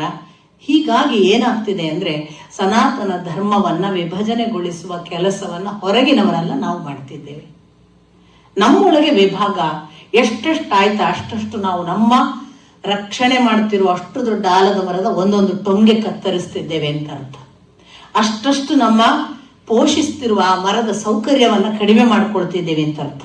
ಹಾಗಾಗಿ ಇದೆಷ್ಟು ಹೇಳುವಾಗ ಸನಾತನ ಧರ್ಮ, ಒಂದು ಕಡೆಯಿಂದ ವಿವೇಕಾನಂದರಿದ್ದಾರೆ, ರಾಮಕೃಷ್ಣ ಪರಮಹಂಸರಿದ್ದಾರೆ, ರಮಣ ಮಹರ್ಷಿಗಳಿದ್ದಾರೆ, ಆಮೇಲೆ ಶ್ರೀ ಅರಬಿಂದೋ ಇದ್ದಾರೆ, ಇವ್ರನ್ನೆಲ್ಲ ಬಿಟ್ಬಿಡೋದ? ಯಾರನ್ನು ಬಿಟ್ಟರೂ ಕೂಡ ಊನ. ಹಾಗಾಗಿ ಯಾವ ಸ್ಪಿರಿಚುವಾಲಿಟಿ ಅಂತ ಅವರು ನನಗೆ ಹೆಸರು ಕೊಡುವಾಗ ಸನಾತನ ಧರ್ಮ ಮತ್ತು ಸ್ಪಿರಿಚುವಾಲಿಟಿ ಅಂತ, ಸ್ಪಿರಿಚುವಾಲಿಟಿ ಯಾವಾಗಲೂ ಕೂಡ ಅಧ್ಯಾತ್ಮಕ್ಕೆ ಸಂಬಂಧಪಟ್ಟದ್ದು. ಆ ಸ್ಪಿರಿಚುವಾಲಿಟಿ ಅಂದ್ರೆ ಸ್ಪಿರಿಟ್ಗೆ ಸಂಬಂಧಪಟ್ಟದ್ದಾದ್ರಿಂದ ಅದು ಬಾಹ್ಯ ಆಚರಣೆಯ ಕೆಲಸಗಳಿಗಿಂತ ದೂರ ಇದ್ದ ಹಾಗೆ ಕಾಣಿಸಿದ್ರು ಕೂಡ ಅದು ಅಂತರಂಗದಲ್ಲಿ ಭಗವಂತನನ್ನು ನಡೆಯುವ ಬಹಳ ಸುಂದರವಾದ ಒಂದು ಏಕಾಂತದ ಮಾರ್ಗ. ಅದಕ್ಕೆ ಹೊರಗಿನ ಗದ್ದಲಗಳ ಜೊತೆಗೆ ಹೆಚ್ಚು ಕೆಲಸ ಇಲ್ಲ. ಹಾಗಂತ ಮನುಷ್ಯನನ್ನು ಶಾಂತಿಯ ಕಡೆಗೆ, ನೆಮ್ಮದಿಯ ಕಡೆಗೆ, ಒಳಗಿಂದೊಳಗೆ ನಮ್ಮ ಭಗವಂತನನ್ನು ನೋಡುವ ಸುಖದ ಕಡೆಗೆ ಕರ್ಕೊಂಡು ಹೋಗುವ ರಮಣರ ಹಾದಿಯನ್ನ ಒಂದು ಕ್ಷಣ ನೋಡ್ಲಿಕ್ಕೆ ಶುರು ಮಾಡಿದ್ರೆ ಉಳಿದ ಧರ್ಮದ ಯಾವ ಗದ್ದಲಗಳ ಹೋರಾಟವೇ ಬೇಕು ಅಂತ ಅನ್ಸಲ್ಲ. ಅಂಥದ್ದೊಂದು ಸನಾತನ ಧರ್ಮದ ಪರಂಪರೆಯನ್ನು ಅವರು ಬೇರೆ ಮುಖದಿಂದ ಕೊಡ್ತಾರೆ. ನಾವು ಶಾಸ್ತ್ರೀಯ ಪರಂಪರೆಯವರನ್ನ ಶಂಕರ ಮಧ್ವ ರಾಮಾನುಜರಲ್ಲಿ ಕಂಡರೆ, ಶಾಸ್ತ್ರೀಯ ಪರಂಪರೆಯ ಗ್ರಂಥಗಳ ವಿವೇಚನೆ, ವ್ಯಾಖ್ಯಾನಗಳು, ಬೃಹದಾರಣ್ಯಕ ಮೊದಲಾದ ಉಪನಿಷತ್ತುಗಳನ್ನು ತಿಳಿಯುವುದಿರಬಹುದು, ಬ್ರಹ್ಮಸೂತ್ರದಂತಹ ಸಂಗತಿಗಳನ್ನಿರಬಹುದು, ವೇದವ್ಯಾಸರು ಹಾಕಿಕೊಟ್ಟ ಅಷ್ಟಾದಶ ಪುರಾಣ ಭಗವದ್ಗೀತೆಗಳ ಜೊತೆಗೆ ಭಗವಂತನನ್ನು ನೋಡುವಂತಹ ಸನಾತನ ಧರ್ಮ ಪರಂಪರೆಗೆ ಬಂದಾಗ ಆಚಾರ್ಯತ್ರಯರಾದರೆ, ಈ ದೇವರ ಗದ್ದಲ, ಶಾಸ್ತ್ರ ಗ್ರಂಥಗಳ ಗದ್ದಲವೇ ಇಲ್ಲದೆ ಭಗವಂತನನ್ನು ನೋಡಕ್ ಸಾಧ್ಯ ಇಲ್ಲ. ನಮಗಿರುವ ಅನೇಕ ದೊಡ್ಡ ಪ್ರಶ್ನೆ ಅದು. ಭಗವಂತನನ್ನ ದೇವಸ್ಥಾನದಲ್ಲಿ ನಾನು ನಿರಾಕರಣೆ ಮಾಡ್ತೇನೆ ಅಂತಲ್ಲ ನೋಡಿ, ಭಗವಂತನನ್ನ ದೇವಸ್ಥಾನದಲ್ಲಿ ಇಟ್ಟು ಮೂರ್ತಿ ಪೂಜೆ ಮಾಡುವುದು ನಮ್ಮ ಒಳಗಿನ ಅಂತರಂಗದ ಏಕಾಂತವನ್ನು ವಿಸ್ತರಿಸುವ ಒಂದು ಭಾಗವೇ. ಯಾಕೆಂದ್ರೆ ನನ್ನ ಒಳಗಿರುವವನೇ ನಿಮ್ಮ ಒಳಗಿದ್ದಾನೆ ಅನ್ನೋದೇ ದೇವರ ಕುರಿತಾದ ಒಂದು ಬಹಳ ದೊಡ್ಡ ಸತ್ಯ. ಭಗವಂತ ಹೇಳುವುದೇ ಅದನ್ನು ಭಗವದ್ಗೀತೆಯಲ್ಲಿ. ಶ್ರೀಕೃಷ್ಣ ನನ್ನ ಒಳಗೆ, ಯಾರು ನನ್ನ ಒಳಗಿರುವ ಅಥವಾ ಪ್ರತಿಯೊಬ್ಬನ ಒಳಗಿರುವ ನನ್ನನ್ನು ಇನ್ನೊಬ್ಬನೊಳಗೂ ಕಾಣ್ತಾನೋ, ಭಿನ್ನ ಭಿನ್ನ ಆಕಾರಗಳಲ್ಲಿ ಇರುವ ಅಭಿನ್ನನಾದ ನನ್ನನ್ನು ಯಾರು ಗುರುತಿಸುತ್ತಾನೋ ಅವನು ನನ್ನನ್ನು ಸೇರುತ್ತಾನೆ. ಇದು ಶ್ರೀಕೃಷ್ಣನ ಬಹಳ ಸ್ಪಷ್ಟ ವಾಕ್ಯ. ನೋಡುವುದಕ್ಕೆ ಭಿನ್ನ ಭಿನ್ನ ಹೊರಗಿನ ಅನೇಕ ಆಕಾರಗಳಿವೆ, ಒಂದು ಕೂಡ ಒಂದರ ಹಾಗೆ ಇಲ್ಲ. ಒಂದು ಗಿಡ ಇರ್ಬೋದು, ಒಂದು ಪ್ರಾಣಿ ಇರ್ಬೋದು, ಒಂದು ಪಕ್ಷಿ ಇರ್ಬೋದು, ಒಬ್ಬ ಮನುಷ್ಯನಲ್ಲೇ ಭಿನ್ನ ಭಿನ್ನ ಇರಬಹುದು. ಒಬ್ಬ ಸಾಮಾನ್ಯನ ಹಾಗೆ ಕಾಣ್ತಾನೆ, ಒಬ್ಬ ಶ್ರೇಷ್ಠನಾಗೆ ಕಾಣ್ತಾನೆ, ಒಬ್ಬ ಕನಿಷ್ಠ ಕಾಣ್ತಾನೆ. ನಮಗೆ ಭಿನ್ನ ಭಿನ್ನ ಕಾಣಿಸುವ, ಹೊರಗಿಂದ ಭಿನ್ನ ಭಿನ್ನವಾಗಿ ಕಾಣಿಸುವ ಸಕಲ ಸಂಗತಿಗಳ ಒಳಗೆ ಅಭಿನ್ನವಾಗಿ ಒಬ್ಬನಿದ್ದಾನಲ್ಲ, ಅವನು ನಾನು ಅಂತ ಯಾರು ಗುರುತಿಸ್ತಾನೆ ಅವನು ನನ್ನನ್ನು ಗುರುತಿಸ್ತಾನೆ. ಸಹ ಪಶ್ಯತಿ ಯಹ ಪಶ್ಯತಿ ಸಹ ಪಶ್ಯತಿ ಅಂತಾನೆ ಕೃಷ್ಣ. ಯಾರು ಹಾಗೆ ನೋಡುತ್ತಾರೋ ಅವರು ನನ್ನನ್ನು ನೋಡುತ್ತಾರೆ ಅಥವಾ ನನ್ನನ್ನು ತಿಳಿಯುತ್ತಾರೆ. ಈ ದೃಷ್ಟಿಯಲ್ಲಿ ಈ ಥರ ನಮ್ಮ ಒಳಗಿರುವುದೇ ಹೊರಗೂ ಇದೆ ಅನ್ನುವುದನ್ನು ತಿಳಿಸುವುದಕ್ಕೆ ದೇವಾಲಯಗಳಂತಹ ಬಹಳ ಒಳ್ಳೆಯ ಆವರಣಗಳು ತುಂಬ ಸಹಾಯ ಮಾಡ್ತವೆ. ಯಾಕೆಂದರೆ ದೇವಾಲಯದಲ್ಲಿ ಯಾವ ಭಗವಂತನಿಗೆ ವಿರೋಧವಾದ ವೈಬ್ ಬರೋದಿಲ್ಲ. ನೀವು ಯೋಚನೆ ಮಾಡಿ, ನಾನು ಯಾವಾಗಲೂ ಹೇಳೋದಿದೆ, ಒಂದು ಪಾರ್ಕಿಗೆ ಹೋದ್ರೆ ಅನೇಕ ದುಷ್ಟರ ಸಮಾಗಮ ಅಲ್ಲಿ ಆಗ್ಬೋದು. ಕುಡಿಯೋರು ಬರ್ಬೋದು, ಕೆಟ್ಟ ಕೆಟ್ಟ ಮಾತಾಡೋರು ಬರ್ಬೋದು, ಮಾನಹಾನಿ ಮಾಡುವವರು ಬರ್ಬೋದು, ವ್ಯಭಿಚಾರಿಗಳು ಬರ್ಬೋದು, ದೊಡ್ಡ ಕೊಲೆಗಡುಕ ಬರ್ಬೋದು, ಸುಳ್ಳು ಮಾತಾಡುವ, ಕಳ್ಳ ಮಾಡುವ, ಕಳ್ಳತನ ಮಾಡುವ ಎಲ್ಲ ಬರ್ಬೋದು. ಅಲ್ಲಿ ಇಲ್ಲಿ ಬರಲ್ವಾ ಅವರು? ಇಲ್ಲಿ ಬರ್ತಾರೆ. ಆದರೆ ಅವ್ರು ಇಲ್ಲಿ ಬರೋದು ಪಶ್ಚಾತ್ತಾಪ ಭಾವದಿಂದ. ನಾನೊಂದು ಕೊಲೆ ಮಾಡಿದ್ದೀನಿ, ನನ್ನನ್ನು ಪಾರು ಮಾಡುವಂತ ದೇವರ ಮುಂದೆ ಸರೆಂಡರ್ ಆಗ್ಲಿಕ್ಕೆ ಬರುವವರು ಮಾತ್ರ ಬರ್ತಾರೆ. ನಾನು ಕಳ್ಳತನ ಮಾಡಿದ್ದೀನಿ, ತಪ್ಪಾಯಿತು ಅಂತ ಹೇಳ್ಕೊಳ್ಳೋರು ಮಾತ್ರ ಬರ್ತಾರೆ. ನೀವೊಂದು ಶಾಲೆಯಲ್ಲಿ ಹೋಗಿ, ವಿವಿಧ ಬಹಳ ವಿಚಿತ್ರ ಬಣ್ಣಗಳಿರುವ ಮನಸ್ಸಿರುತ್ತೆ. ಒಂದು ಪಾರ್ಕಿನಲ್ಲಿ ಬಣ್ಣಗಳಿರುವ ಮನಸ್ಸಿರುತ್ತೆ, ಇನ್ಯಾವುದೋ ಸಿನಿಮಾ ಥಿಯೇಟರ್ ಇರುತ್ತೆ. ಎಲ್ಲೆಲ್ಲ ಸಾರ್ವಜನಿಕ ಜಾಗಗಳಲ್ಲಿ ನಾವು ಎಲ್ಲರೂ ಸಿಗ್ತೀವಿ. ಆ ಸಾರ್ವಜನಿಕ ಜಾಗಗಳಲ್ಲಿ ಒಂದೇ ವೇವ್ ಲೆಂತ್ ಇರೋದಿಲ್ಲ. ದೇವಸ್ಥಾನದಲ್ಲಿ ಮಾತ್ರ ನಿಮಗೆ ಒಂದೇ ವೇವ್ ಲೆಂತ್. ಯಾವ ವೇವ್ ಲೆಂತ್ ಅದು? ನನ್ನಕ್ಕಿಂತ ದೊಡ್ಡದೊಂದು ಇದೆ, ಅದರ ಮುಂದೆ ನಾನು ಶರಣಾಗಬೇಕು ಅಂತ ಬರುವ ಜಾಗ ಇದು ಮಾತ್ರ. ಆ ದೃಷ್ಟಿಯಲ್ಲಿ ದೇವಾಲಯ ಅತ್ಯಂತ ಒಳ್ಳೆಯ, ನಮ್ಮನ್ನು ಪರಿಶುದ್ಧಗೊಳಿಸುವ ಅತ್ಯಂತ ಒಳ್ಳೆಯ ವೈಬ್ ಇರುವಂತಹ ಜಾಗ. ಆ ದೃಷ್ಟಿಯಿಂದ ದೇವಾಲಯ ಪರಮ ಪವಿತ್ರವಾದ ಮತ್ತು ಅವಶ್ಯವಾಗಿ ನಮಗೆ ಇರಲೇಬೇಕಾದ ಜಾಗ. ಇದಲ್ಲದ ಏಕಾಂತದ ಒಳಗೊಂದು ನನ್ನ ಕಾಲೇ ಕಂಬ, ದೇಹವೇ ದೇಗುಲ, ಶಿರವೇ ಹೊನ್ನ ಕಳಶವಯ್ಯ, ಉಳ್ಳವರು ಶಿವಾಲಯವ ಮಾಡುವರಯ್ಯ, ನಾನೇನು ಮಾಡಲೇ ಬಡವನಯ್ಯ ಅನ್ನುವ ಇನ್ನೊಂದು ಆಂತರಂಗಿಕ ಧರ್ಮದ ಮುಖ ಬಂತು ನೋಡಿ. ಅದು ಅಧ್ಯಾತ್ಮ. ಅದು ಅಧಿ ಆತ್ಮನ ಕುರಿತು ಇರುವಂಥದ್ದು ಅಂತ. ಅಧಿ ಆತ್ಮ, ಅವನ ಕುರಿತು ಇರುವಂಥದ್ದು. ಅದು ಅವನ ಕುರಿತು ಇರುವುದಾಗ ಅದಕ್ಕೆ ಈ ಶಿವಾಲಯದ ದೇವಾಲಯದ ನಂಟೇ ಬೇಡ ಅಂತ ಅರ್ಥ ಅಲ್ಲ. ಅದಕ್ಕೊಂದು ಹೊಸ ಪಾಸಿಬಿಲಿಟಿ, ಹಸಿವು ಏನು ಅಂತಂದ್ರೆ ನನ್ನ ಒಳಗೆ ಅವನನ್ನ ಕೊಡ್ಸಕ್ ಸಾಧ್ಯವಿಲ್ಲ. ಬಹಳ ರುಚಿಯಾದ ವಿಷಯ ಸರ್ ಅದು. ಒಂದು ಸಾರಿ ಅನುಭವಿಸ್ಲಿಕ್ಕೆ ಶುರು ಮಾಡಿದ್ರೆ ನಮ್ಮ ಒಳಗೆ ಅವನ ಇರುವಿಕೆಯನ್ನ ಪ್ರತಿ ಸಂದರ್ಭದಲ್ಲಿ ನಮಗೆ ಒಂದು ಸಾರಿ, ನಾನು ಯಾವಾಗಲೂ ಹೇಳೋದು, ಅಭಿನವ ಗುಪ್ತ ಅಂತ ಒಬ್ಬ ತಂತ್ರ ಮಾರ್ಗದ ಫೌಂಡರ್ ಇದ್ದ. ಕಾಶ್ಮೀರಿ ಶೈವಿಸಮ್ನ ಒಬ್ಬ ಫೌಂಡರ್. ಅವನು 9ನೇ ಶತಮಾನದ ಕೊನೆಯ ಭಾಗದವನು, ಬಹಳ ದೊಡ್ಡ ರೆವಲ್ಯೂಷನರಿ ಮನುಷ್ಯ. ಅವನೊಂದು ಮಾತು ಹೇಳ್ತಾನೆ, ಮೊದಲಿಗೆ ದೇವರೇ ನಾನು ಎನ್ನುವುದು ಕಲ್ಪನೆ, ಆ ಬಳಿಕ ಅನುಭವ ಅಂತ. ಈ ನಾನೇ ದೇವರು ಅನ್ನುವ ಕಲ್ಪನೆಗೆ ನಮಗೆ ಬಹಳ ಬ್ಯೂಟಿಫುಲ್ ಆದ ಒಂದು ಎಕ್ಸಾಂಪಲ್ ಅಥವಾ ಮಾಡೆಲ್ ಸಿಕ್ಕೋದು ಶ್ರೀಮದ್ ಭಾಗವತದಲ್ಲಿ. ಶ್ರೀಮದ್ ಭಾಗವತದಲ್ಲಿ ಪದೇ ಪದೇ ವೇದವ್ಯಾಸರು ಸ್ಥೂಲದಲ್ಲಿದ್ದದ್ದು ಸೂಕ್ಷ್ಮದಲ್ಲಿದೆ, ಸೂಕ್ಷ್ಮದಲ್ಲಿರುವುದೇ ಸ್ಥೂಲದಲ್ಲಿರುವುದು, ಅಲ್ಲಿ ಇದೆ ಅಂತಾದ್ರೆ ಇಲ್ಲಿ ಇದೆ, ಹೊರಗೆ ಸೂರ್ಯ ಇದ್ದಾನೆ ಆದ್ರೆ ಇಲ್ಲಿ ಇದ್ದಾನೆ, ಹೊರಗೆ ಬೆಳಕು ಇದೆ ಅಂತಾದ್ರೆ ಒಪ್ತೀರಿ ಅಂತಾದ್ರೆ ಹೊರಗೆ ಇರುವುದನ್ನು, ಅದು ಒಳಗೆ ಇದೆ, ಹೊರಗೆ ಒಬ್ಬ ಭಗವಂತ ಇದ್ದಾನೆ ಅಂತ ಹುಡುಕ್ತೀರಿ ಅಂತಾದ್ರೆ ಅವನು ಒಳಗಿದ್ದಾನೆ. ಈ ತರದ ಬಹಳ ಅದ್ಭುತವಾದ ಒಂದು ಸಿಂಕ್ರನೈಸೇಷನ್ ಮಾಡುವುದು ವೇದವ್ಯಾಸರು. ಯಾಕೆ ಮಾಡ್ತಾರೆ ಅಂತಂದ್ರೆ, ನನ್ನನ್ನು ಬಿಟ್ಟು ಅವನಿಲ್ಲ. ಸಮುದ್ರ ಘನ ಎಂಬೆನೆ ಧರೆಯ ಮೇಲಡಗಿತ್ತು, ಧರೆ ಘನ ಎಂಬೆನೆ ನಾಗೇಂದ್ರನ ಫಣಾಮಣಿಯ ಮೇಲಡಗಿತ್ತು.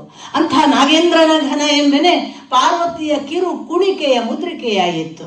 ಆ ಪಾರ್ವತಿಯ ಘನ ಎಂಬೆನೆ ಈಶ್ವರನ ಅರ್ಧಾಂಗಿಯಾದಳು. ಅಂಥ ಈಶ್ವರನ ಘನ ಎಂಬೆನೆ ತನ್ನ ಭಕ್ತರ ಮನದ ಕೊನೆಯ ಮೊನೆಯ ಮೇಲಡಗಿದನು ಕೂಡಲ ಸಂಗಮದೇವ. ಯಾಕೆ? ಜಗತ್ತಿನ ಯಾವುದು ಮಹಾವಿಶಾಲವಾದದ್ದು ಅಂತ ಎಣಿಸ್ಕೊಂಡು ಅದರ ಅಸ್ತಿತ್ವವನ್ನು ಯೋಚನೆ ಮಾಡಿದ್ರೆ ಅದರ ಅಸ್ತಿತ್ವ ಇಲ್ಲ, ಅದು ಸಮುದ್ರ ಬಹಳ ದೊಡ್ಡದಲ್ಲಪ್ಪ, ಯಾಕೆ ಅದನ್ನು ಹೊತ್ತ ಭೂಮಿ ದೊಡ್ಡದು. ಹಾಗಾದ್ರೆ ಭೂಮಿ ದೊಡ್ಡದ ಅಂದ್ರೆ ಭೂಮಿಯನ್ನು ಹೊತ್ತ ಶೇಷ ದೊಡ್ಡವ. ಶೇಷ ದೊಡ್ಡವನ ಅಂದ್ರೆ ಅವನು ಪಾರ್ವತಿಯ ಕಿರುಕುಣಿಕೆಯ ಉಂಗುರವಾಗಿ ಕೂತು ಬಿಟ್ಟಿದ್ದಾನೆ. ಹಾಗಾದ್ರೆ ಪಾರ್ವತಿ ದೊಡ್ಡವಳಿರ್ಬೇಕು, ಇಲ್ಲ ಅವಳು ಇವನ ಅರ್ಧಾಂಗಿ. ಹಾಗಾದ್ರೆ ಈಶ್ವರನೇ ದೊಡ್ಡವನಿರ್ಬೇಕು, ಅವನಿಗೆ ಅಸ್ತಿತ್ವವೇ ಇಲ್ಲ ಈ ಭಕ್ತ ನೆನೆಯದೇ ಇದ್ದರೆ. ಅಲ್ಟಿಮೇಟ್ಲಿ ಭಗವಂತ ಎಲ್ಲಿದ್ದಾನೆ? ನಿಮಗೆ ಅಂಬರೀಷನ ಕಥೆಯಲ್ಲೂ ಗೊತ್ತಾಗುತ್ತೆ. ಭಗವಂತ ಎಲ್ಲಿದ್ದಾನೆ? ಒಳಗಿದ್ದಾನೆ. ಈ ಭಕ್ತನ ಭಕ್ತಿಯ ಒಳಗಿರುವಾಗ ಈ ಒಳಗೆ ಭಗವಂತನನ್ನ ನೋಡುವ ಒಂದು ಹೊಸ ಪಾಸಿಬಿಲಿಟಿಯನ್ನ, ಅಧ್ಯಾತ್ಮದ ಹೆಸರಿನ ಸ್ಪಿರಿಚುಯಾಲಿಟಿ ಅಂತ ನಾವು ಯಾವುದನ್ನು ಹೇಳ್ತಾನೆ ಅದನ್ನು ಹೇಳ್ತಾ ಬಂದಂತಹ ಜಿಡ್ಡು ಕೃಷ್ಣಮೂರ್ತಿ, ರಜನೀಶ್, UG ಕೃಷ್ಣಮೂರ್ತಿ, ರಾಮಕೃಷ್ಣ ಪರಮಹಂಸರು, ವಿವೇಕಾನಂದರು ಅಥವಾ ಶ್ರೀರಮಣರು, ಅರವಿಂದರು ಇವರೆಲ್ಲರೂ ಮಾಡಿದಂತಹ ಕೆಲಸ, ಶಾರದಾ ಮಾತೆ ಮೊದಲಾದವರ ಜೊತೆಗೆ ಈ ಒಳಗೆ ನೋಡುವ ಕ್ರಮ ಇದೆಯಲ್ಲ, ಇದಕ್ಕೆ ಭಾಗವತ ಒಂದು ಬಹಳ ಸುಂದರವಾದ ಕಥೆ ಹೇಳುತ್ತೆ. ಏನು ಅಂತಂದ್ರೆ, ಪ್ರಳಯ ಕಾಲದಲ್ಲಿ ಎಲ್ಲವೂ ನಷ್ಟವಾಗುತ್ತೆ ಅನ್ನೋದನ್ನು ಬ್ರಹ್ಮನಿಗೆ ಅನ್ವಯಿಸಿ ಹೇಳುತ್ತೆ. ಎಲ್ಲವೂ ಬ್ರಹ್ಮನಲ್ಲಿ ಲಯವಾಗುವುದು ಅಂತ.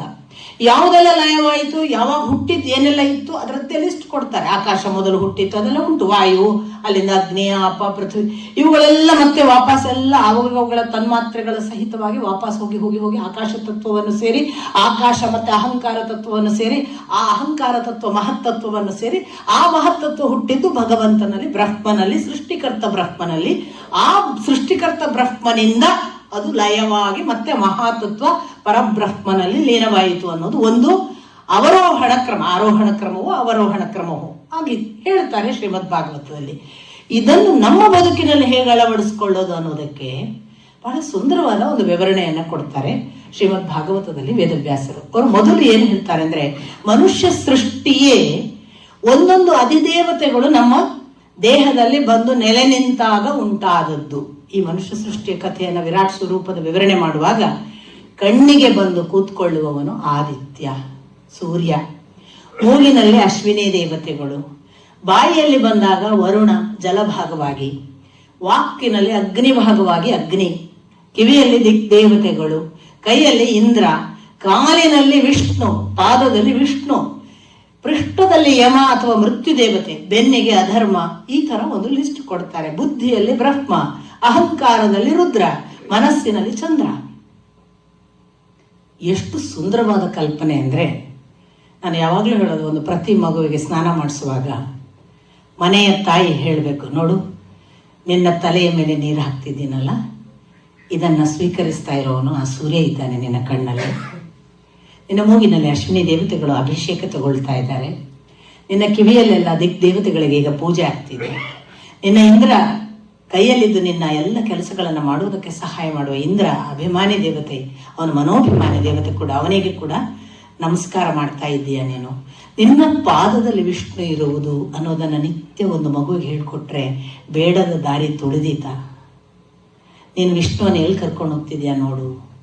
ಈ ತರ ಸ್ನಾನ ಮಾಡುವಾಗ ಹೇಳಿ ಅಂತ ನಾನು ಹೇಳೋದು ಮಗುವಿಗೆ, ಚಿಕ್ಕ ಮಗುವಿಗೆ ಆಗುವ. ಇದು ಯಾಕೆ?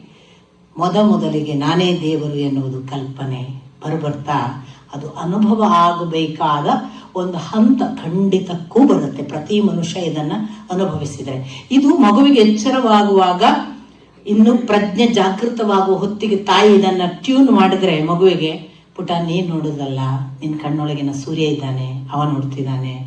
ನೀನು ಕೇಳೋದಲ್ಲ, ನಿನ್ನ ಕಿವಿಯೊಳಗೆ ದೇವತೆಗಳು ಕೂತು ಕೇಳ್ತಾರೆ. ಹಿಂದಿನ ಕಾಲದ ಹಿರಿಯರು ವಯಸ್ಸಾಗ್ತಾ ಬಂದ ಹಾಗೆ ಕಿವಿ ಕೇಳಲ್ಲ, ಕಣ್ ಕಾಣಲ್ಲ ಅಂತಿರ್ಲಿಲ್ಲ.